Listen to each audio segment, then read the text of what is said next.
ਆਪਾਂ ਪਿਆਰਿਓ ਗੁਰੂ ਘਰਾਂ ਦੇ ਵਿੱਚ ਵੀ ਤੱਕਦੇ ਆਂ, ਵਿਸ਼ੇਸ਼ ਕਰਕੇ ਜਦੋਂ ਮੇਲਾ ਲੱਗਦਾ ਨਾ, ਖਾਸ ਕਰਕੇ ਦੁਸਹਿਰੇ ਦੇ ਵਿੱਚ ਤੇ ਹੋਲੇ ਮਹੱਲੇ ਦੇ ਵਿੱਚ, ਤੇ ਅਲਾਉਂਸ ਕਰਨਾ ਪੈਂਦਾ ਕਿ ਭਾਈ ਜੇਬ ਕਤਰਿਆਂ ਤੋਂ ਸਾਵਧਾਨ ਰਹਿਣਾ ਕਰੋ, ਕਿਉਂਕਿ ਕਈ ਇਹੋ ਜਿਹੇ ਚੋਰ ਉਹਨਾਂ ਨੇ ਸਿੰਘਾਂ ਦਾ ਬਾਣਾ ਧਾਰਨ ਕਰਨਾ ਕੀਤਾ, ਸਿੰਘਾਂ ਦਾ ਬਾਣਾ ਧਾਰਨ ਕਰਕੇ ਇਹ ਚੋਰੀ ਕਰਦੇ ਹਨ, ਗਲਤ ਕੰਮ ਕਰਦੇ ਹਨ। ਮਤਾਂ ਕਿਤੇ ਇਹਨਾਂ ਦੇ ਭੇਖ ਦੇ ਭਲੇਖੇ ਦੇ ਵਿੱਚ ਆ ਜਾਓ, ਤੁਸੀਂ ਸੁਚੇਤ ਰਹਿਣਾ ਕਰੋ। ਆਪਾਂ ਵੇਖਦੇ ਆਂ ਪਿਆਰਿਓ ਗੁਰੂ ਘਰਾਂ ਦੇ ਵਿੱਚ ਵੀ ਕਈ ਜਿਹੜੇ ਚੋਰ ਹਨ, ਜਦੋਂ ਚੋਰੀ ਕਰਨੀ ਹੈ ਉਹਨਾਂ ਨੂੰ ਵੀ ਪਤਾ ਹੁੰਦਾ ਕਿ ਭਾਈ ਸਿੱਧੇ ਸਾਦੇ ਵਸਤਰ ਧਾਰਨ ਕਰਕੇ, ਚੋਰਾਂ ਵਾਲਾ ਲਿਬਾਸ ਧਾਰਨ ਕਰਕੇ, ਲੁਟੇਰਿਆਂ ਵਾਲਾ ਡਾਕੂਆਂ ਵਾਲਾ ਵਸਤਰ ਧਾਰਨ ਕਰਕੇ ਆਓ ਤੇ ਤੁਹਾਨੂੰ ਤੁਰੰਤ ਲੋਕਾਂ ਨੇ ਫੜ ਲੈਣਾ। ਤੇ ਆਪਣੀ ਪਹਿਚਾਣ ਛੁਪਾਉਣ ਦੇ ਵਾਸਤੇ ਕੀ ਕਰਦੇ ਹਨ, ਤੇ ਸਿੰਘਾਂ ਦਾ ਬਾਣਾ, ਨਿਹੰਗ ਸਿੰਘਾਂ ਦਾ ਬਾਣਾ ਜਿਹੜਾ ਹੈ ਉਹ ਧਾਰਨ ਕਰ ਲੈਂਦੇ।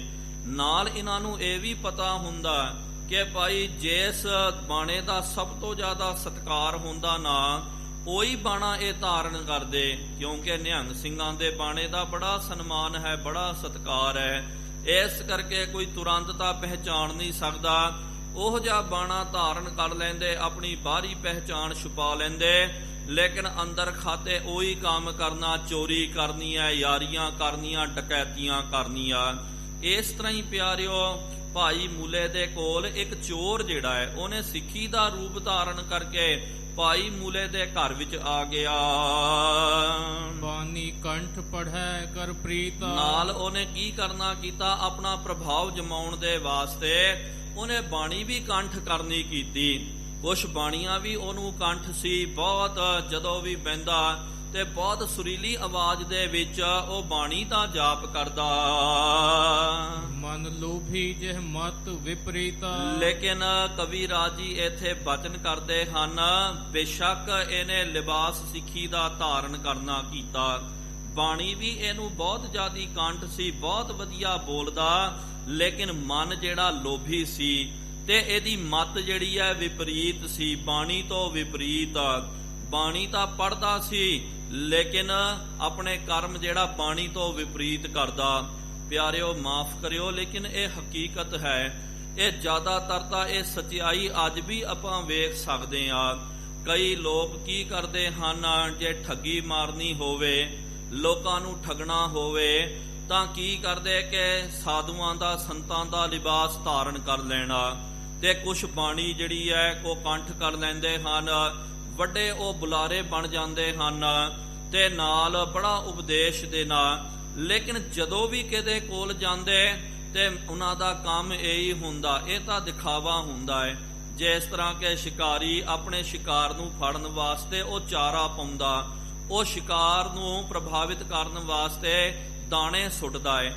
ਇਹ ਇਹਨਾਂ ਦੇ ਪਿਆਰਿਓ ਅਸਲ ਦੇ ਵਿੱਚ ਮਨ ਦੀ ਭਾਵਨਾ ਔਰ ਹੁੰਦੀ ਹੈ, ਲੇਕਿਨ ਆਮ ਲੋਕਾਂ ਨੂੰ ਫਸਾਉਣ ਵਾਸਤੇ, ਉਹਨਾਂ ਤੋਂ ਮਾਇਆ ਹੜਪ ਕਰਨ ਵਾਸਤੇ ਇਹ ਜਿਹੜਾ ਹੈ ਇਹ ਚਾਰਾ ਪਾਉਂਦੇ ਹਨ। ਇਹ ਚਾਰੇ ਦੇ ਭੁਲੇਖੇ ਦੇ ਵਿੱਚ ਲੱਗ ਕਰਕੇ ਕਿ ਹਾਂ ਭਾਈ ਬੜਾ ਗੁਰਸਿੱਖ ਹੈ, ਬਹੁਤ ਵਧੀਆ ਹੈ ਜੀ ਭਾਈ, ਤੇ ਇਹ ਤਾਂ ਬੜੀ ਬਾਣੀ ਪੜ੍ਹਦਾ, ਇਹ ਬਹੁਤ ਵੱਡਾ ਵਿਚਾਰਵਾਨ ਹੈ, ਬਹੁਤ ਵਧੀਆ ਕਥਾ ਕਰਦਾ, ਕੀਰਤਨ ਕਰਦਾ।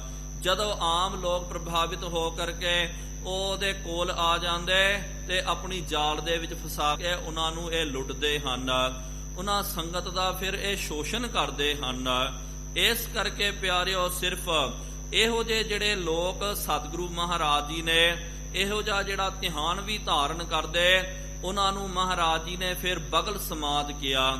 ਜਿਸ ਤਰ੍ਹਾਂ ਕਿ ਬਗਲਾ ਪਿਆਰਿਓ ਆਪ ਜੀ ਜਾ ਕਰਕੇ ਵੇਖੋ ਤੇ ਬਗਲਾ ਕੀ ਕਰਦਾ, ਅਸਲ ਦੇ ਵਿੱਚ ਭਾਵਨਾ ਹੁੰਦੀ ਹੈ ਮੱਛੀ ਦਾ ਸ਼ਿਕਾਰ ਕਰਨਾ, ਮਨ ਵਿੱਚ ਤਾਂ ਇਹੀ ਹੁੰਦਾ, ਲਾਲਚ ਹੁੰਦੀ ਹੈ ਮੈਂ ਮੱਛੀ ਨੂੰ ਫੜ ਲਵਾਂ, ਲੇਕਿਨ ਬਗਲੇ ਨੂੰ ਵੀ ਪਤਾ ਹੁੰਦਾ, ਅੱਖਾਂ ਨੂੰ ਵੀ ਬੰਦ ਕਰ ਲੈਂਦਾ, ਕਿਉਂਕਿ ਮੱਛੀ ਜਿਹੜੀ ਹੈ ਪਾਣੀ ਤੋਂ ਬਾਹਰ ਵੀ ਵੇਖ ਸਕਦੀ, ਤੇ ਕਈ ਵਾਰੀ ਅੱਖਾਂ ਔਰ ਸੂਰਜ ਦੀ ਰੋਸ਼ਨੀ ਦੇ ਨਾਲ ਚਮਕ ਪੈਂਦੀਆਂ ਤੇ ਮੱਛੀ ਨੂੰ ਪਤਾ ਨਾ ਲੱਗ ਜਾਵੇ ਕਿ ਭਾਈ ਹਾਂ ਇਹ ਤਾਂ ਕੋਈ ਸ਼ਿਕਾਰੀ ਹੈ ਕਰਕੇ, ਤੇ ਅੱਖਾਂ ਵੀ ਬੰਦ ਕਰ ਲੈਂਦਾ, ਬਿਲਕੁਲ ਹਲਦਾ ਡੁਲਦਾ ਨਹੀਂ ਹੈ।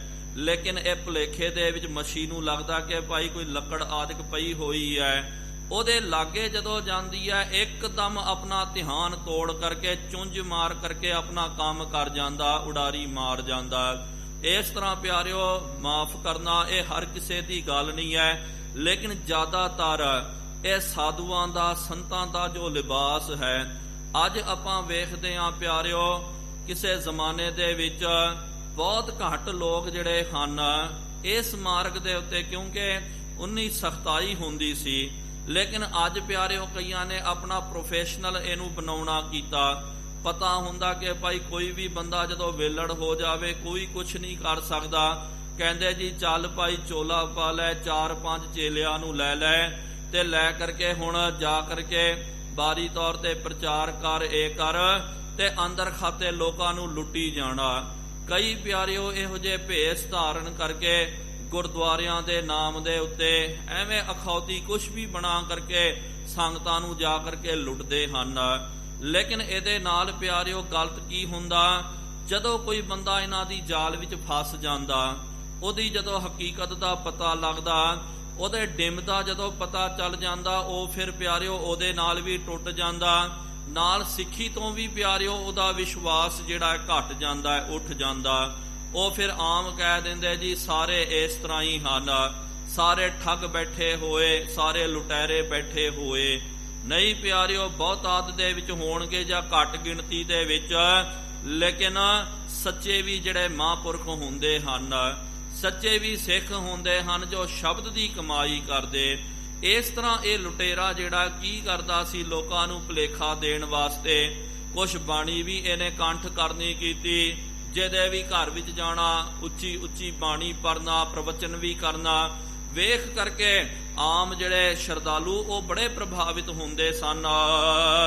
ਦੋਹਰਾ ਸੇਵਾ ਕਰੀ ਵਿਭਾਵਰੀ ਪੁਨ ਮੂਲੇ ਕੀ ਨਾਰ। ਫਿਰ ਕੀ ਹੋਇਆ, ਜਦੋਂ ਇਹ ਬੰਚਕ ਜਿਹੜਾ ਹੈ ਸਿੱਖੀ ਦਾ ਬਾਣਾ ਧਾਰਨ ਕਰਕੇ ਲੁਟੇਰਾ ਭਾਈ ਮੂਲੇ ਦੇ ਘਰ ਵਿੱਚ ਆਇਆ ਤੇ ਭਾਈ ਮੂਲੇ ਨੇ ਉਹਦਾ ਬੜਾ ਸਨਮਾਨ ਕੀਤਾ। ਬੜਾ ਸਨਮਾਨ ਕਰਕੇ ਜਦੋਂ ਰਾਤਰੀ ਦਾ ਸਮਾਂ ਹੋਇਆ ਉਹਨੂੰ ਆਪਣੇ ਘਰ ਦੇ ਵਿੱਚ ਟਿਕਾਣਾ ਦਿੱਤਾ।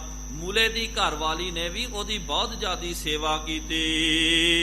ਭੂਖਨ ਰਖੇ ਉਤਾਰ ਕੇ ਬੰਚਕ ਲਏ ਨਿਹਾਰ। ਜਦੋਂ ਰਾਤਰੀ ਦਾ ਸਮਾਂ ਮੂਲੇ ਦੀ ਘਰਵਾਲੀ ਨੇ ਆਪਣੇ ਆਭੂਸ਼ਣ ਜਿਹੜੇ ਹਨ ਉਹ ਉਤਾਰ ਕਰਕੇ ਇੱਕ ਬਕਸੇ ਦੇ ਵਿੱਚ ਉਹਨੇ ਰੱਖਣੇ ਕੀਤੇ, ਤੇ ਆ ਜਿਹੜਾ ਬੰਚਕ ਜਿਹੜਾ ਸਿੱਖੀ ਦੇ ਲਿਬਾਸ ਦੇ ਵਿੱਚ ਭਾਈ ਮੂਲੇ ਦੇ ਘਰ ਵਿੱਚ ਆਇਆ, ਉਹਨੇ ਤੱਕ ਲਿਆ। ਕਿਉਂਕਿ ਪਿਆਰਿਓ ਇਹ ਜਿਹੜੇ ਚੋਰ ਉਚੱਕੇ ਹੁੰਦੇ, ਇਹਨਾਂ ਨੂੰ ਜਿੱਥੇ ਮਰਜੀ ਲੈ ਕੇ ਜਾਓ, ਇਹਨਾਂ ਦੀ ਨਿਗਾਹ ਜਿਹੜੀ ਹੈ ਆਪਣੇ ਮਾਲ ਦੇ ਉੱਤੇ ਹੁੰਦੀ ਹੈ। ਇਹ ਕਿੱਥੇ ਜਾ ਕਰਕੇ ਇਹ ਨਹੀਂ ਤੱਕਦੇ। ਗੁਰੂ ਘਰ ਦੇ ਵਿੱਚ ਵੀ ਆਉਂਦੇ ਤਾਂ ਆ ਨਹੀਂ ਵੇਖਦੇ ਕਿ ਲਓ ਪਈ ਅੰਦਰ ਮਹਾਰਾਜ ਜੀ ਦਾ ਸਿੰਘਾਸਣ ਸਜਿਆ ਹੋਇਆ ਹੈ, ਸੋਹਣੇ ਸ਼ਾਸਤਰ ਸਜੇ ਹੋਏ ਹਨ, ਸਤਿਗੁਰੂ ਮਹਾਰਾਜ ਜੀ ਦਾ ਪ੍ਰਕਾਸ਼ ਹੋ ਰਿਹਾ ਹੈ, ਗੁਰਬਾਣੀ ਦਾ ਕੀਰਤਨ ਹੋ ਰਿਹਾ। ਨਹੀਂ ਪਿਆਰਿਓ, ਇਹਦੇ ਨਾਲ ਇਹਨਾਂ ਦਾ ਕੋਈ ਲੈਣਾ ਦੇਣਾ ਨਹੀਂ ਹੁੰਦਾ। ਇਹ ਸਿਰਫ ਆਪਣੇ ਸ਼ਿਕਾਰ ਦੇ ਉੱਤੇ ਨਿਗਾਹ ਰੱਖਦੇ, ਮਾਇਆ ਦੇ ਉੱਤੇ ਨਿਗਾਹ ਰੱਖਦੇ। ਇਹੀ ਤੱਕਦੇ ਹਨ ਕਿ ਮਾਇਆ ਕਿੱਥੇ ਹੈ। ਅਸੀਂ ਕਈ ਵਾਰੀ ਵੇਖਦੇ ਹਾਂ, ਕਈ ਜਦੋਂ ਮਾਇਆ ਚੜਾ ਜਾਂਦੇ ਨਾ ਗੋਲਕ ਦੇ ਵਿੱਚ ਵੀ, ਤੇ ਕਈ ਵਾਰੀ ਪੈਸੇ ਉੱਤੇ ਰਹਿ ਜਾਂਦੇ ਹਨ। ਤੇ ਕਈ ਬੰਦੇ ਪਿਆਰਿਓ ਆਪ ਕਈਆਂ ਨੂੰ ਫੜਿਆ ਇੱਥੋਂ ਬੈਠ ਕਰਕੇ ਕੀ ਕਰਦੇ, ਉਹ ਨਿਗਾਹ ਰੱਖਦੇ ਹਨ ਦੂਰੋਂ ਹੀ। ਜਦੋਂ ਪੈਸਾ ਜਿਹੜਾ ਅੰਦਰ ਨਾ ਜਾਵੇ, ਚੁੱਪਚਾਪ ਹੱਥ ਜੋੜ ਕਰਕੇ ਕਰਨਾ, ਫਿਰ ਉਹਦੇ ਉੱਤੇ ਹੱਥ ਰੱਖ ਕਰਕੇ ਗੁਪਤ ਦੇ ਵਿੱਚ ਮਾਇਆ ਉਠਾ ਕਰਕੇ ਲੈ ਕੇ ਚੱਲ ਜਾਂਦੇ। ਇਸ ਤਰ੍ਹਾਂ ਹੀ ਪਿਆਰਿਓ ਆ ਚੋਰ ਜਿਹੜਾ ਉਹਦਾ ਪੂਰਾ ਧਿਆਨ ਮਾਇਆ ਦੇ ਵਿੱਚ ਸੀ। ਇਹੀ ਤੱਕਦਾ ਸੀ ਕਿ ਇਹਦੀ ਘਰਵਾਲੀ ਮਾਇਆ ਦੇ ਸਾਰੇ ਮੈਂਬਰ ਸੋ ਗਏ ਹਨ। ਸੋ ਭੂਖਨ ਲੀਨੇ ਨਿਜ ਪਾਨੇ। ਉਹ ਬੰਚਕ ਨੇ, ਚੋਰ ਨੇ ਕੀ ਕਰਨਾ ਕੀਤਾ, ਅੱਧੀ ਰਾਤ ਨੂੰ ਉੱਠ ਕਰਕੇ ਉਹ ਜਿਹੜੇ ਗਹਿਣੇ ਰੱਖੇ ਹੋਏ ਸੀ ਉਹਨਾਂ ਗਹਿਣਿਆਂ ਨੂੰ ਇਹਨੇ ਚੁਰਾ ਲਿਆ।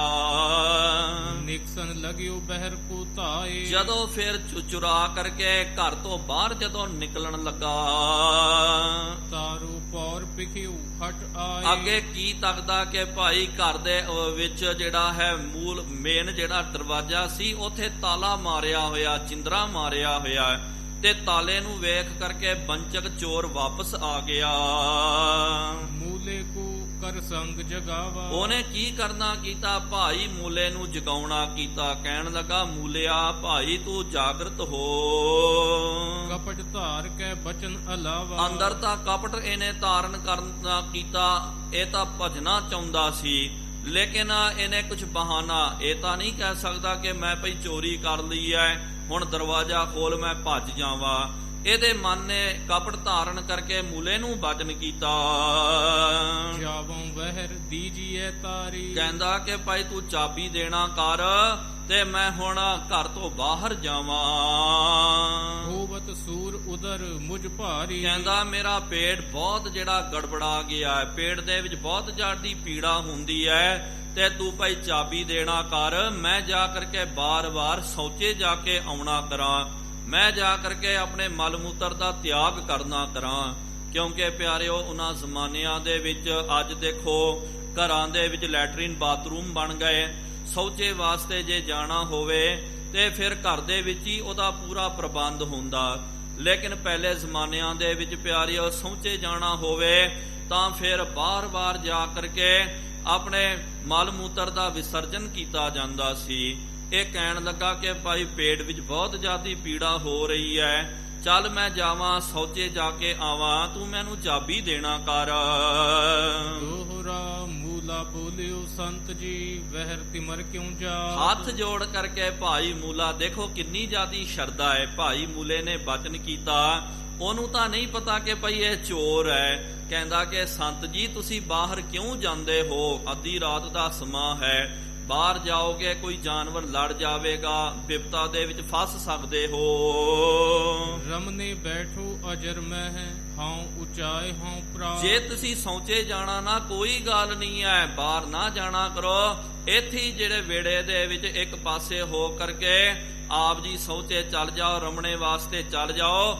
ਮੈਂ ਦਿਨ ਹੁੰਦਿਆਂ ਉਹਨੂੰ ਚਕਵਾ ਦਵਾਂਗਾ, ਉਹਨੂੰ ਸੁੱਟ ਦਵਾਂਗਾ। ਦੇਖੋ ਕਿੰਨੀ ਜ਼ਿਆਦੀ ਇਹਦੀ ਸ਼ਰਧਾ ਹੈ। ਚੌਪਈ ਬੋਲਿਓ ਬੰਚਕ ਬਾਹਰ ਜਾ। ਜਦੋਂ ਇਹ ਬਚਨ ਭਾਈ ਮੂਲੇ ਨੇ ਕਿਹਾ ਤੇ ਇੱਕਦਮ ਜਿਹੜਾ ਬੰਚਕ ਚੋਰ ਉਹ ਤਰਬਕ ਕੇ ਬੋਲਿਆ, ਕਿਉਂਕਿ ਉਹਨੂੰ ਲੱਗਿਆ ਕਿ ਭਾਈ ਹੁਣ ਮੇਰਾ ਕੰਮ ਤਾਂ ਪੂਰਾ ਨਹੀਂ ਹੋਣਾ।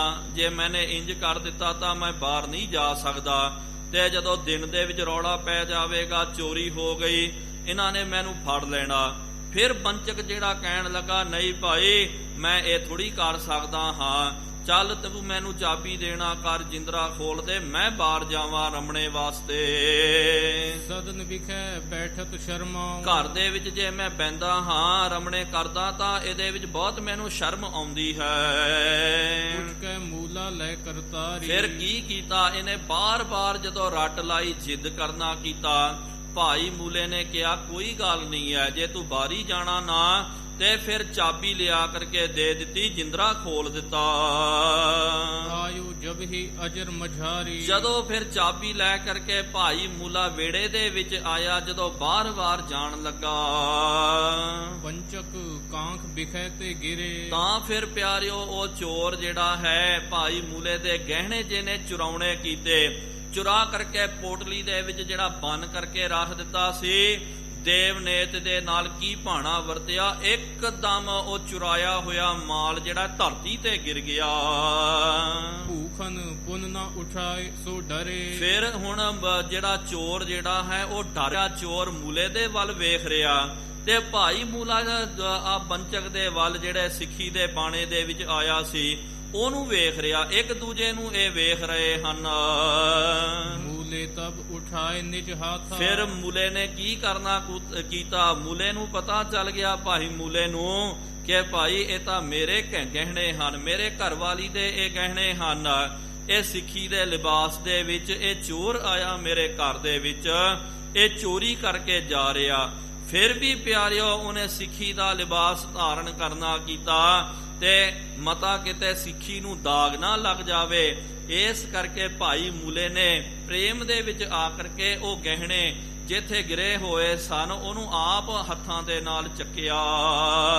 ਗਏ ਤਾਹਿ ਕੋ ਤਬ ਹਿਤ ਸਾਥ, ਆਪਣੇ ਹੱਥੋਂ ਆਪਣੇ ਗਹਿਣੇ ਚੱਕ ਕਰਕੇ ਉਹ ਜਿਹੜਾ ਬੰਜਕ ਆਇਆ ਉਹਦੇ ਹੱਥ ਦੇ ਵਿੱਚ ਫੜਾ ਦਿੱਤੇ। ਦੋਹਰਾ ਤਹਿ ਕੋ ਬਹਿਰ ਨਿਕਾਸ ਕੈ ਸੋਏ ਰਹਿਓ ਵਿੱਚ ਧਾਰ, ਤੇ ਪ੍ਰੇਮ ਦੇ ਨਾਲ ਕੋਈ ਗਿਲਾ ਸ਼ਿਕਵਾ ਨਹੀਂ ਕਰਨਾ ਕੀਤਾ, ਕੁਛ ਵੀ ਇਹ ਨਹੀਂ ਬੋਲਿਆ ਕਿ ਤੈਨੂੰ ਸ਼ਰਮ ਆਉਣੀ ਚਾਹੀਦੀ ਹੈ, ਮੈਂ ਤੈਨੂੰ ਆਪਣੇ ਘਰ ਦੇ ਵਿੱਚ ਟਿਕਾਣਾ ਦਿੱਤਾ, ਤੂਨੇ ਮੇਰੇ ਘਰ ਦੇ ਵਿੱਚ ਚੋਰੀ ਕੀਤੀ। ਕਿਉਂਕਿ ਇਸ ਤਰ੍ਹਾਂ ਪਿਆਰਿਓ ਕੋਈ ਸਾਡੇ ਨਾਲ ਹੋ ਜਾਵੇ ਤੇ ਆਪਾਂ ਚੰਗੀ ਤਰ੍ਹਾਂ ਉਹਦੀ ਮਾਰ ਕੁਟਾਈ ਕਰ ਦਿੰਦੇ, ਚੰਗੀ ਤਰ੍ਹਾਂ ਉਹਨੂੰ ਫਾੜ ਕਰਕੇ ਲਾਲਾ ਕਰ ਦਿੰਦੇ ਕਿ ਭਾਈ ਚੋਰ ਆ ਗਿਆ, ਫੜੋ ਭਾਈ ਇਹਨੂੰ ਮਾਰੋ। ਲੇਕਿਨ ਪਿਆਰਿਓ ਉਹਨੇ ਜੋ ਬਸਤਰ ਲਿਬਾਸ ਧਾਰਨ ਕੀਤਾ ਸੀ ਨਾ ਭਾਈ ਮੂਲੇ ਨੇ ਉਹਦਾ ਸਨਮਾਨ ਕਰਨਾ ਕੀਤਾ, ਤੇ ਸਨਮਾਨ ਦੇ ਨਾਲ ਆਪਣੇ ਹੱਥੀਂ ਉਹ ਜਿਹੜੀ ਹੈ ਉਹਦੀ ਚੁਰਾਈ ਹੋਈ ਜੋ ਮਾਇਆ ਗਹਿਣੇ ਸੀ ਉਹਨੂੰ ਫੜਾ ਦਿੱਤੇ ਤੇ ਕਹਿ ਦਿੱਤਾ ਕਿ ਭਾਈ ਸਿੱਖਾ ਤੇਰਾ ਧੰਨਵਾਦ ਹੈ, ਤੂੰ ਮੇਰੇ ਘਰ ਵਿੱਚ ਆਇਆ, ਕੋਈ ਸੇਵਾ ਦੇ ਵਿੱਚ ਕਮਤਰਤਾ ਰਹਿ ਗਈ, ਮੈਨੂੰ ਮਾਫੀ ਕਰਨਾ, ਮੈਨੂੰ ਮਾਫੀ ਬਖਸ਼ ਦੇ। ਇੰਜ ਪ੍ਰੇਮ ਦੇ ਨਾਲ ਕਹਿ ਕਰਕੇ ਉਹਨੂੰ ਘਰ ਤੋਂ ਬਾਹਰ ਤੋਰ ਕੇ ਆਇਆ।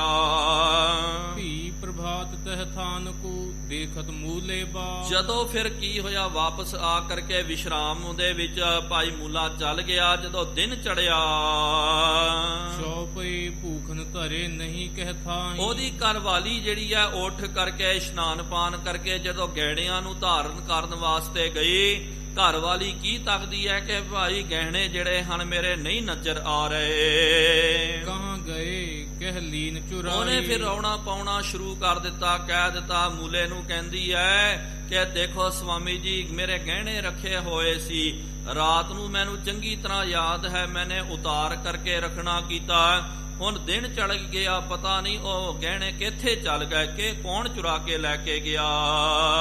ਮੂਲਾ ਕਹਿ ਰੈਨ ਕਰ ਮਾਹੀ, ਫਿਰ ਪਿਆਰਿਓ ਸਿੱਖ ਦੇ ਉੱਤੇ ਪਰਦਾ ਢੱਕਣ ਦੇ ਵਾਸਤੇ, ਉਹਦਾ ਪਰਦਾ ਕੱਜਣ ਦੇ ਵਾਸਤੇ ਤੇ ਸਿੱਖੀ ਦਾ ਕਿੱਥੇ ਬਦਲਾਮੀ ਨਾ ਹੋ ਜਾਵੇ, ਇਸ ਕਰਕੇ ਭਾਈ ਮੂਲੇ ਨੇ ਬਚਨ ਕਰਨਾ ਕੀਤਾ ਕਿ ਰਾਤਰੀ ਦੇ ਸਮੇਂ ਨੂੰ ਤਸਕਰ ਲਗੇ ਨਾ ਜਾਣੇ ਜਾਈ, ਮੈਂ ਆਪ ਵੇਖ ਰਿਹਾ ਸੀ ਕਿ ਆਪਣੇ ਘਰ ਦੇ ਵਿੱਚ ਇਹ 2-3 ਚੋਰ ਜਿਹੜੇ ਹਨ ਉਹ ਆ ਗਏ ਸੀ, ਮੈਨੂੰ ਵੀ ਪਤਾ ਚੱਲ ਗਿਆ, ਲੇਕਿਨ ਉਹ ਜਾਦੇ ਸਨ, ਇਸ ਕਰਕੇ ਮੈਂ ਵੇਖਦਾ ਰਿਹਾ।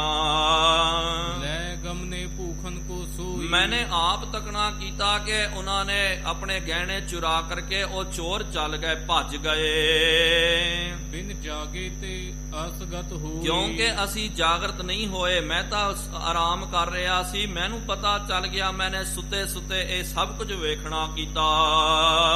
ਨਿਸਾ ਹਮਾਰੇ ਘਰ ਸਿੱਖ ਜੋ, ਨਾਲ ਉਹ ਸਿੱਖ ਦੇ ਉੱਤੇ ਪਰਦਾ ਢੱਕਣ ਦੇ ਵਾਸਤੇ ਭਾਈ ਮੂਲੇ ਕੀੜ ਨੇ ਕਿਹਾ ਕਿ ਰਾਤ ਨੂੰ ਜਿਹੜਾ ਸਿੱਖ ਆਇਆ ਸੀ ਨਾ ਸਾਡੇ ਘਰ ਦੇ ਵਿੱਚ, ਉੱਠ ਕਰ ਗਇਓ ਸੋ ਲੱਜਿਤ ਹੋ, ਉਹ ਜਦੋਂ ਉਹਨੇ ਉੱਠਣਾ ਕੀਤਾ, ਕਿਉਂਕਿ ਉਹਨੇ ਵੀ ਵੇਖ ਲਿਆ ਕਿ ਭਾਈ ਕੋਈ ਚੋਰ ਆਇਆ, ਇਹਨਾਂ ਦੇ ਘਰ ਵਿੱਚ ਚੋਰੀ ਹੋਈ ਹੈ, ਉਹਦੇ ਮਨ ਵਿੱਚ ਆਇਆ ਕਿ ਭਾਈ ਇਹਨਾਂ ਨੂੰ ਮੇਰੇ ਉੱਤੇ ਸ਼ੱਕ ਪੈ ਜਾਵੇਗਾ, ਇਹਨਾਂ ਨੇ ਕਹਿਣਾ ਕਿ ਭਾਈ ਤੂਨੇ ਇਹ ਵਸਤੂਆਂ ਚੁਰਾਉਣੀਆਂ ਕੀਤੀਆਂ, ਕਿਉਂਕਿ ਰਾਤ ਦਾ ਕੋਈ ਨਹੀਂ ਆਇਆ, ਤੂੰ ਹੀ ਸੀ ਅਜਨਬੀ ਸਾਡੇ ਘਰ ਦੇ ਵਿੱਚ।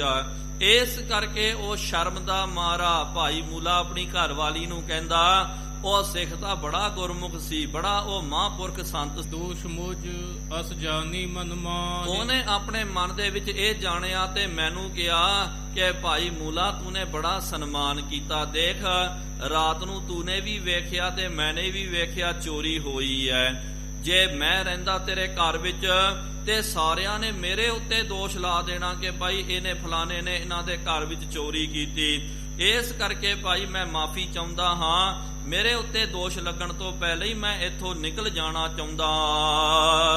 ਗਇਓ ਵੱਡੀ ਪੁਨਸਾਰ ਤੇ ਸਿੱਖ ਦੋਸ਼ ਕਛ ਨਾ, ਜਦੋਂ ਵੱਡਾ ਅੰਮ੍ਰਿਤ ਵੇਲਾ ਹੋਇਆ ਸਿੱਖ ਉੱਠ ਕਰਕੇ ਉਹਨੇ ਆਪ ਮੈਨੂੰ ਕਿਹਾ ਤੇ ਮੈਂ ਉਹਨੂੰ ਆਪ ਘਰੋਂ ਬਾਹਰ ਛੱਡ ਕੇ ਆਉਣਾ ਕੀਤਾ।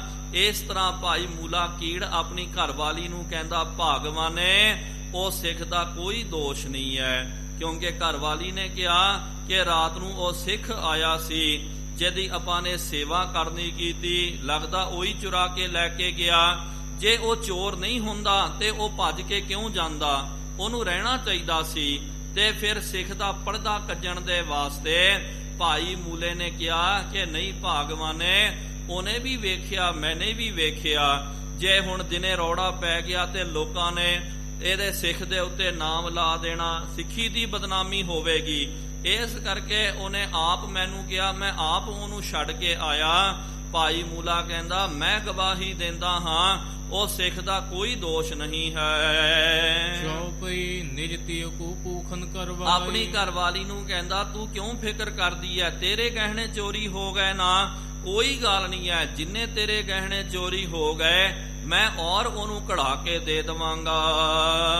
ਔਰ ਹਰਖ ਹਿਤ ਤਛ ਛਿਨ ਪਾਏ। ਔਰ ਪ੍ਰਸੰਨ ਹੋ ਕਰਕੇ ਤਤ ਛਿਨ ਔਰ ਸੋਨਾ ਕਢਾ ਕਰਕੇ ਗਹਿਣੇ ਜਿਹੜੇ ਹਨ ਆਪਣੇ ਘਰਵਾਲੀ ਨੂੰ ਭਾਈ ਮੂਲੇ ਨੇ ਪਵਾ ਦਿੱਤੇ। ਕਿਤਿਕ ਦਿਵਸ ਮਹਿ ਪ੍ਰਭ ਟਿਗਿਆ। ਇਸ ਤਰ੍ਹਾਂ ਪਿਆਰਿਓ ਇਹ ਤਾਂ ਭਾਣਾ ਵਰਤ ਗਿਆ। ਇੱਕ ਦੋ ਦਿਨਾਂ ਤੋਂ ਬਾਅਦ ਭਾਈ ਮੂਲਾ ਜਿਹੜਾ ਹੈ ਸਤਿਗੁਰੂ ਮਹਾਰਾਜ ਜੀ ਦੇ ਦਰ ਤੇ, ਸਤਿਗੁਰੂ ਮਹਾਰਾਜ ਜੀ ਦੇ ਦਰਬਾਰ ਦੇ ਵਿੱਚ ਜਦੋਂ ਆਇਆ, ਨਮਸਕਾਰ ਕਰ ਦਰਸ਼ਨ ਪਾਇ। ਨਮਸਕਾਰ ਕਰਕੇ ਉਹਨੇ ਸਤਿਗੁਰੂ ਮਹਾਰਾਜ ਜੀ ਦੇ ਦਰਸ਼ਨ ਪ੍ਰਾਪਤ ਕਰਨੇ ਕੀਤੇ। ਕਿਰਪਾ ਨਿਧਾਨ ਕਹਿਓ ਸੁਨ ਮੂਲਾ। ਕਿਰਪਾ ਨਿਧਾਨ ਸਤਿਗੁਰੂ ਮਹਾਰਾਜ ਜੀ ਨੇ ਭਾਈ ਮੂਲੇ ਨੂੰ ਮੁਖਾਤਬ ਕਰਕੇ ਕਿਹਾ ਕਿ ਭਾਈ ਮੂਲਾ, ਭਾਈ ਤੂੰ ਸੁਣਨਾ ਕਰ।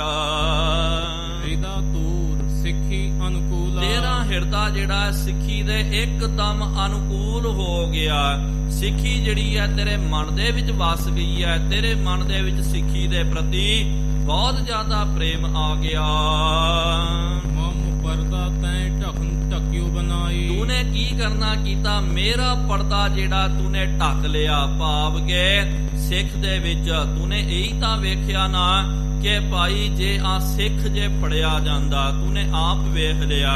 ਆਪ ਵੇਖ ਕਰਕੇ ਤੂੰ ਉਹਨੂੰ ਫੜ ਸਕਦਾ ਸੀ, ਆਪ ਤੂੰ ਫੜ ਕਰਕੇ ਰੌਲਾ ਪਾ ਸਕਦਾ ਸੀ। ਤੇ ਲੋਕਾਂ ਨੇ ਆ ਕਰਕੇ ਜਦੋਂ ਫੜ ਲੈਣਾ ਤੇ ਲੋਕਾਂ ਨੇ ਤਾਂ ਆਈ ਕਹਿਣਾ, ਇਹ ਨਹੀਂ ਕਹਿਣਾ ਕਿ ਭਾਈ ਚੋਰ ਨੇ ਜਿਹੜਾ ਸਿੱਖੀ ਦਾ ਲਿਬਾਸ ਧਾਰਨ ਕਰਨਾ ਕੀਤਾ। ਆਮ ਲੋਕਾਂ ਨੇ ਤਾਂ ਆਈ ਕਹਿਣਾ ਕਿ ਲਓ ਭਾਈ ਗੁਰੂ ਕੇ ਸਿੱਖ ਜਿਹੜੇ ਹਨ ਇਹ ਤਾਂ ਚੋਰ ਹੁੰਦੇ ਹਨ, ਇਹ ਲੋਕਾਂ ਦੇ ਘਰਾਂ ਦੇ ਵਿੱਚ ਜਾ ਕਰਕੇ ਚੋਰੀਆਂ ਕਰਦੇ ਹਨ। ਇਸ ਤਰ੍ਹਾਂ ਪਿਆਰਿਓ ਜਿਹੜੇ ਬਾਣੇ ਨੂੰ ਧਾਰਨ ਕਰਕੇ ਗਲਤ ਕੰਮ ਕਰਦੇ, ਇੱਕ ਤਾਂ ਉਹਨਾਂ ਦਾ ਨਾਮ ਤਾਂ ਜ਼ਿਆਦਾ ਬਦਨਾਮ ਨਹੀਂ ਹੁੰਦਾ। ਜਦੋਂ ਪਿਆਰਿਓ ਇਹ ਭਾਂਡੇ ਫੁੱਟਦੇ ਹਨ, ਜਦੋਂ ਉਹਨਾਂ ਦਾ ਬਾਝ ਉਗੜ ਜਾਂਦਾ ਤੇ ਪਿਆਰਿਓ ਅਸਲ ਦੇ ਵਿੱਚ ਸਿੱਖੀ ਜਿਹੜੀ ਹੈ ਜ਼ਿਆਦਾ ਕਰਕੇ ਸ਼ਰਮਸ਼ਾਰ ਹੁੰਦੀ ਹੈ। ਜਿਹੜੇ ਅਨਮਤੀ ਲੋਕ ਤਾਂ ਬੈਠੇ ਹੋਏ ਹਨ ਨਿੰਦਕ, ਉਹਨਾਂ ਨੂੰ ਇੱਕ ਮੌਕਾ ਲੱਗ ਜਾਂਦਾ। ਜੋ ਦੇਖੈ ਛਿਦਰ ਤਾਂ ਨਿੰਦਕ ਉਹ ਮਾਂ ਹੈ, ਭਲੋ ਦੇਖ ਦੁੱਖ ਭਰੀਆ। ਜਦੋਂ ਇਹੋ ਜਿਹਾ ਛਿਦਰ ਤੱਕਦੇ ਤੇ ਨਿੰਦਕ ਲੋਕ ਗੁਰੂ ਕੇ ਦੋਖੀ ਇਹ ਨਹੀਂ ਕਹਿੰਦੇ ਕਿ ਲਓ ਜੀ ਚੋਰਾਂ ਨੇ ਸਿੱਖਾਂ ਦਾ ਲਿਬਾਸ ਧਾਰਨ ਕਰਨਾ ਕੀਤਾ। ਉਹ ਇਹਨੂੰ ਉਲਟਾ ਕਰਕੇ ਪੇਸ਼ ਕਰਦੇ ਹਨ, ਕਹਿੰਦੇ ਕਿ ਲਓ ਤੁਹਾਡੇ ਸਿੱਖ ਵੀ ਚੋਰ ਬਣ ਗਏ। ਅੱਜ ਪਿਆਰਿਓ ਇਸ ਤਰ੍ਹਾਂ ਕੋਈ ਵੀ ਜਦੋਂ ਸਿੱਖ ਗਲਤ ਕੰਮ ਕਰਦਾ ਤੇ ਸਤਿਗੁਰੂ ਮਹਾਰਾਜ ਜੀ ਨੇ ਪਿਆਰਿਓ ਇੱਕ ਸਾਨੂੰ ਇਹੋ ਜੀ ਨਵੇਕਲੀ ਪਹਿਚਾਨ, ਸਿੱਖ ਜਦੋਂ ਗਲਤ ਕੰਮ ਕਰਦਾ, ਚੋਰੀ ਯਾਰੀ ਕਰਦਾ, ਕੋਈ ਗਲਤ ਪਾਸੇ ਲੱਗਦਾ, ਜਦੋਂ ਉਹ ਫੜਿਆ ਜਾਂਦਾ ਤਾਂ ਵੀ ਪਿਆਰਿਓ ਉਹਦਾ ਨਾਮ ਸਾਰਿਆਂ ਦੇ ਸਾਹਮਣੇ ਆ ਜਾਂਦਾ, ਪਹਿਚਾਣ ਬਣ ਜਾਂਦੀ ਹੈ। ਫਿਰ ਲੋਕੀ ਕਹਿਣ ਵਾਲੇ ਕਹਿ ਦਿੰਦੇ ਕਿ ਲਓ ਬਈ ਤੁਹਾਡਾ ਸਿੱਖ ਜਿਹੜਾ ਉਹ ਤਾਂ ਬੜਾ ਗੁੰਡਾ ਨਿਕਲਿਆ, ਉਹ ਤਾਂ ਇੱਕ ਨੰਬਰ ਦਾ ਚੋਰ ਨਿਕਲਿਆ। ਇਹਦੇ ਨਾਲ ਪਿਆਰਿਓ ਸਿੱਖੀ ਦੀ ਬਦਨਾਮੀ ਹੁੰਦੀ ਹੈ। ਇਸ ਕਰਕੇ ਪਿਆਰਿਓ ਇਹ ਇੱਕ ਬੇਨਤੀ ਹੈ, ਜੇ ਆਪਾਂ ਸਿੱਖੀ ਦਾ ਨਾਮ ਪ੍ਰਫੁੱਲਤ ਰੌਸ਼ਨ ਨਹੀਂ ਕਰ ਸਕਦੇ ਤਾਂ ਸਾਨੂੰ ਕੋਈ ਅਧਿਕਾਰ, ਕੋਈ ਹੱਕ ਨਹੀਂ ਹੈ ਅਸੀਂ ਸਿੱਖੀ ਨੂੰ ਬਦਨਾਮ ਕਰਨਾ ਕਰੀਏ। ਕਿਉਂਕਿ ਕੋਈ ਬੰਦਾ ਜਦੋਂ ਵਧੀਆ ਕੰਮ ਕਰਦਾ ਸਾਰਾ ਪਿਆਰਿਓ ਫਿਰ ਸਿੱਖ ਪੰਥ ਦਾ ਨਾਮ ਰੌਸ਼ਨ ਹੋ ਜਾਂਦਾ। ਆਹ ਦੇਖੋ ਥੋੜੇ ਕੁ ਦਿਨ ਪਹਿਲਾਂ ਦੀ ਗੱਲ ਹੈ, ਚਾਈਨਾ ਦੇ ਨਾਲ ਜਦੋਂ ਛਿਟਪੁਟ ਲੜਾਈ ਹੋਈ ਉਹਦੇ ਵਿੱਚ ਸਿੱਖਾਂ ਨੇ ਪਿਆਰਿਓ ਬਹਾਦਰੀ ਦਾ ਪਰਿਚੈ ਦੇਣਾ ਕੀਤਾ। ਇੱਕ ਸਿੱਖ ਨੇ ਹੀ ਪਿਆਰਿਓ ਤਕਰੀਬਨ 12-13 ਚਾਈਨੀਆਂ ਨੂੰ ਉਹਨੇ ਮਾਰ ਦਿੱਤਾ ਕਿਰਪਾਨ ਦੇ ਨਾਲ। ਕਕਾਰਧਾਰੀ ਸਿੰਘ ਸੀ, ਉਹਨੇ ਕਕਾਰ ਦੇ ਨਾਲ ਹੀ ਸਾਰਿਆਂ ਦੀ ਕਟਾ ਵੱਡੀ ਕਰ ਦਿੱਤੀ। 12-13 ਬੰਦਿਆਂ ਨੂੰ ਮੌਤ ਦੇ ਘਾਟ ਉਤਾਰ ਕਰਕੇ ਆਪ ਉਹ ਸਿੱਖ ਸ਼ਹੀਦ ਹੋ ਗਿਆ। ਫਿਰ ਪਿਆਰਿਓ ਦੇਖਿਓ ਸਾਰੀ ਮੀਡੀਆ ਨੇ ਉਸ ਗੱਲ ਨੂੰ ਜਿਹੜਾ ਕੋਟ ਕਰਨਾ ਕੀਤਾ ਸਾਰੀ ਦੁਨੀਆ ਦੇ ਸਾਹਮਣੇ ਆ ਗਿਆ ਤੇ ਫਿਰ ਲੋਕੀ ਉਹ ਕਹਿੰਦੇ ਕਿ ਲਓ ਜੀ ਇਹ ਤਾਂ ਸਿੱਖ ਨਹੀਂ, ਇਹ ਤਾਂ ਗੁਰੂ ਕਾ ਲਾਲ ਹੈ।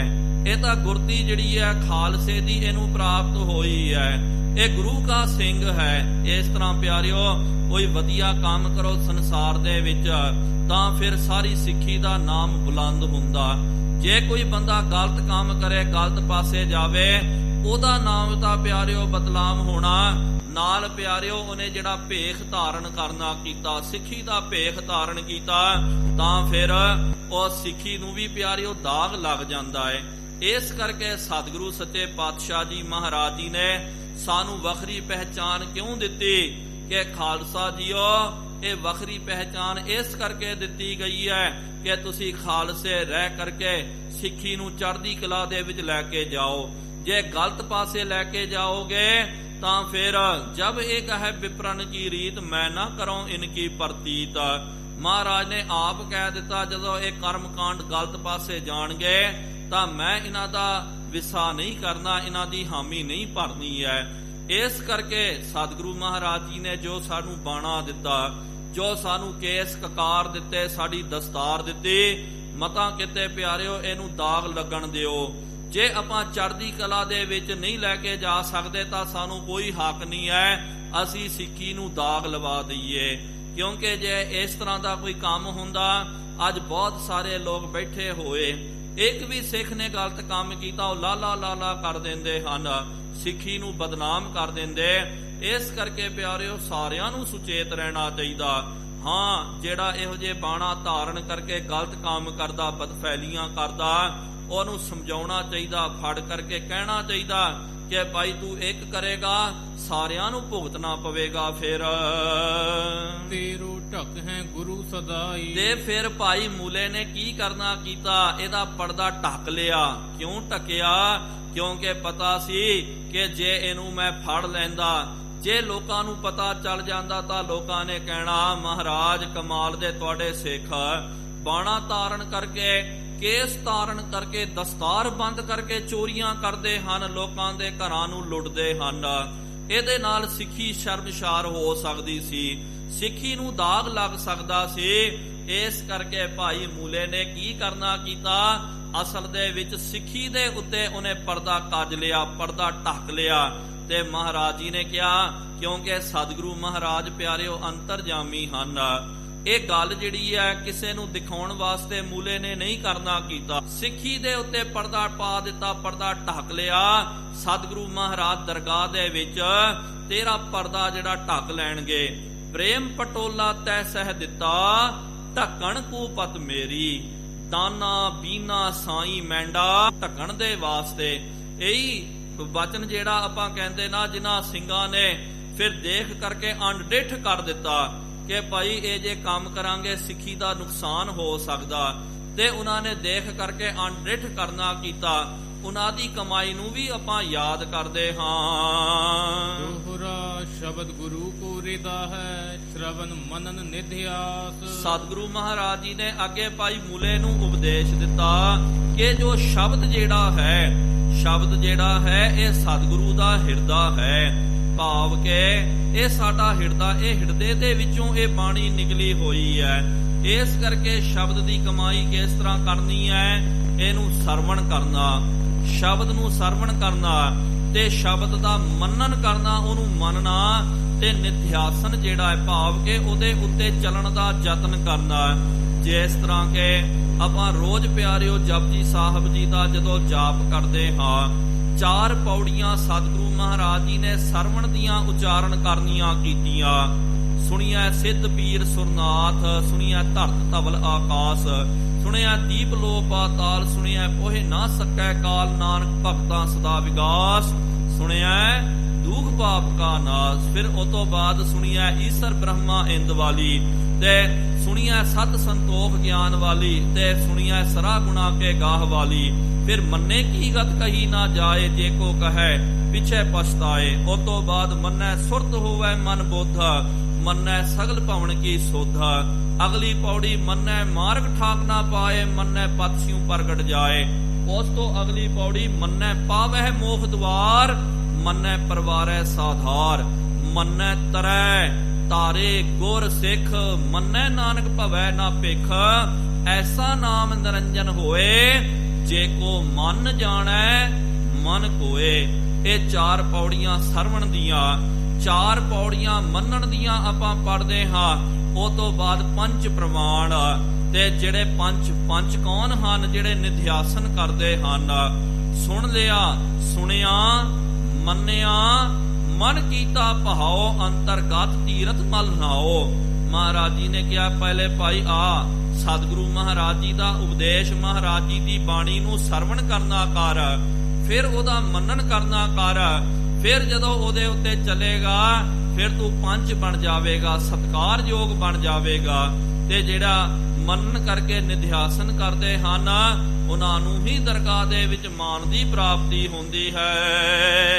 ਕਰਹੁ ਸਦਾ ਉਰ ਗਿਆਨ ਵੈ ਬੰਧਨ ਜਗਤ ਵਿਨਾਸ਼। ਸਤਿਗੁਰੂ ਮਹਾਰਾਜ ਭਾਈ ਮੂਲੇ ਕੀੜ ਨੂੰ ਕਹਿੰਦੇ ਕਿ ਭਾਈ ਸਦਾ ਸਰਵਣ ਮੰਨਣ ਨਿਧਿਆਸਨ ਤੂੰ ਕਰਨਾ ਕਰ। ਇਹਦੇ ਨਾਲ ਕੀ ਹੋਵੇਗਾ? ਉਰ ਗਿਆਨ ਹੋਵੇ, ਤੇਰੇ ਮਨ ਦੇ ਵਿੱਚ ਗਿਆਨ ਦੀ ਪ੍ਰਾਪਤੀ ਹੋ ਜਾਵੇਗੀ। ਤੇ ਗਿਆਨ ਹੋ ਗਿਆ ਤੇ ਸੰਸਾਰ ਦੇ ਸਾਰੇ ਬੰਧਨ ਕਲੇਸ਼ਾਂ ਤੋਂ ਤੂੰ ਮੁਕਤ ਹੋ ਜਾਵੇਗਾ। ਚੌਪਈ ਤ੍ਰਿਕਾਲਕ ਦਰਸ਼ੀ ਤਹਿ ਕਾਲਾ। ਤੇ ਤ੍ਰਿਕਾਲਦਰਸ਼ੀ ਮਹਾਰਾਜ ਜੀ ਨੇ ਜਦੋਂ ਇਹਨੂੰ ਵਰ ਦਿੱਤਾ, ਇਹਨੂੰ ਆਸ਼ੀਰਵਾਦ ਦਿੱਤਾ, ਕਿਰਪਾ ਦ੍ਰਿਸ਼ਟੀ ਕਰ ਦਿੱਤੀ, ਕਿਹਾ ਮੂਲਿਆ ਤੂਨੇ ਸਿੱਖੀ ਦਾ ਪਰਦਾ ਢੱਕ ਲਿਆ। ਸਤਿਗੁਰੂ ਮਹਾਰਾਜ ਤੇਰੇ ਪਰਦੇ ਢੱਕਣਗੇ, ਤੇਰੇ ਪਰਦੇ ਕੱਜਣਗੇ। ਪਰਮ ਦੇ ਪਰਦੇ ਉਹਦੇ ਖੁੱਲ ਗਏ ਪਿਆਰਿਓ, ਤ੍ਰਿਕਾਲਦਰਸ਼ੀ ਹੋ ਗਿਆ।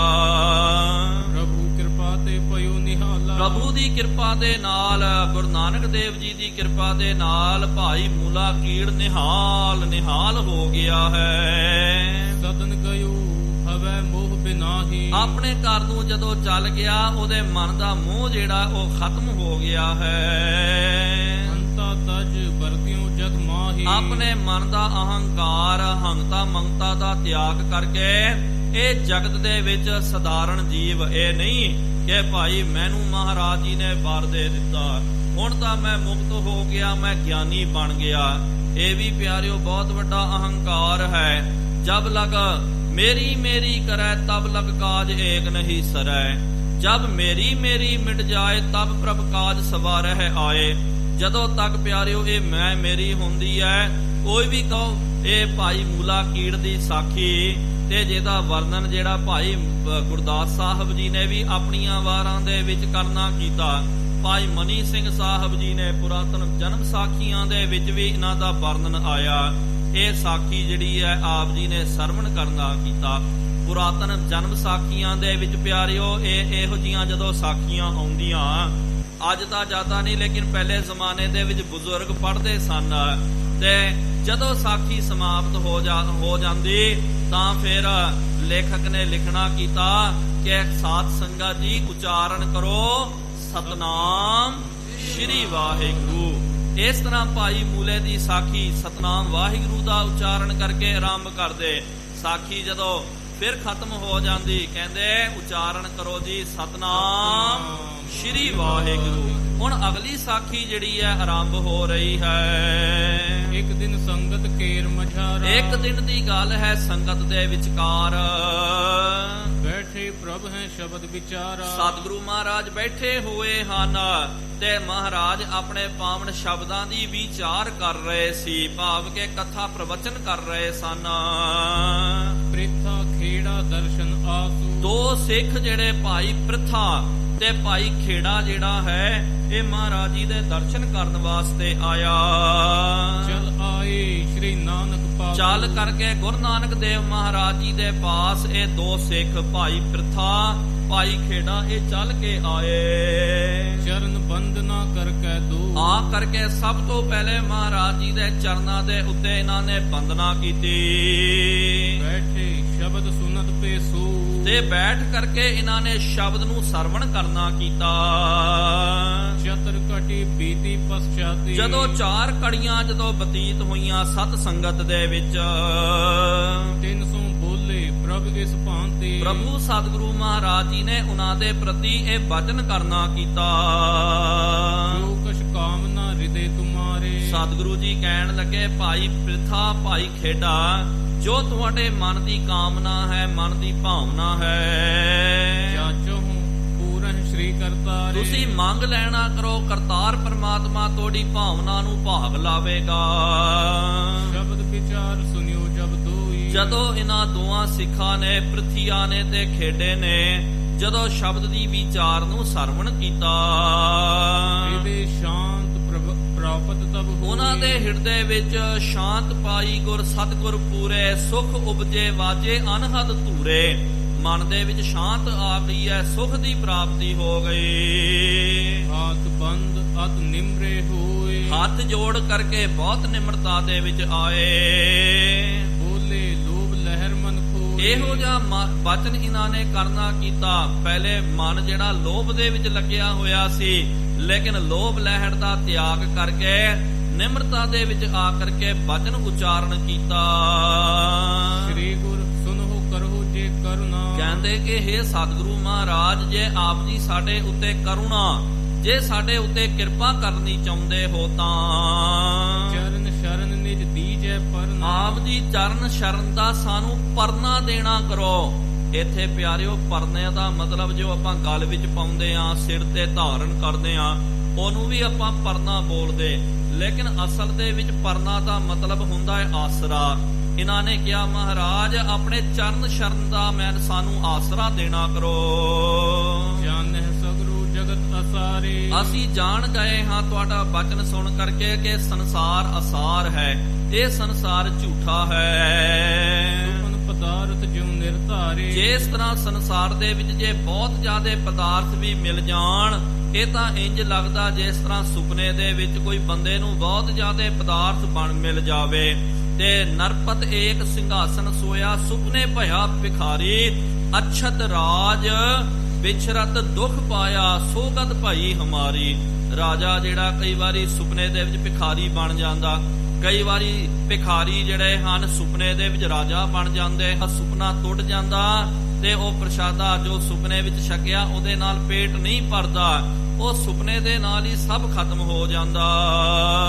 ਮਾਨ ਹੁਕਮ ਪ੍ਰਭ ਹਰਖ ਹੁਬੀਜੈ। ਸਤਿਗੁਰੂ ਮਹਾਰਾਜ ਜੀ ਨੂੰ ਕਹਿੰਦੇ, ਸਤਿਗੁਰੂ ਮਹਾਰਾਜ ਕਿਰਪਾ ਕਰੋ, ਸਾਡਾ ਬਚਨ ਆਪ ਜੀ ਦਾ ਹੁਕਮ ਮੰਨ ਕਰਕੇ ਸਾਨੂੰ ਬੜਾ ਪ੍ਰਸੰਨਤਾ ਹੋ ਰਹੀ ਹੈ। ਨਾਹਿ ਚਾਹਿ ਕਛ ਅਹਬਰ ਦੀਜੈ। ਆਈ ਵਰ ਜਿਹੜਾ ਸਤਿਗੁਰੂ ਮਹਾਰਾਜ ਸਾਨੂੰ ਦੇਣਾ ਕਰੋ, ਸਾਡੇ ਮਨ ਦੇ ਵਿੱਚ ਕੋਈ ਚਾਹ ਨਹੀਂ ਹੈ, ਕੋਈ ਆਸ ਨਹੀਂ ਹੈ। ਬੋਲੇ ਸ਼੍ਰੀ ਪ੍ਰਭ ਹਮ ਭਗਤ ਹਮਾ। ਸਤਿਗੁਰੂ ਮਹਾਰਾਜ ਜੀ ਨੇ ਫਿਰ ਬਚਨ ਕਰਨਾ ਕੀਤਾ ਕਿ ਸਾਡੇ ਜਿਹੜੇ ਚਰਨ ਹਨ, ਕਿਉਂਕਿ ਇਹਨਾਂ ਨੇ ਕਿਹਾ ਨਾ ਕਿ ਸਤਿਗੁਰੂ ਮਹਾਰਾਜ ਸਾਨੂੰ ਕੁਛ ਨਹੀਂ ਚਾਹੀਦਾ ਪਦਾਰਥ, ਕਿ ਮਹਾਰਾਜ ਇਹ ਦੇ ਦਿਓ, ਮਹਾਰਾਜ ਉਹ ਦੇ ਦਿਓ।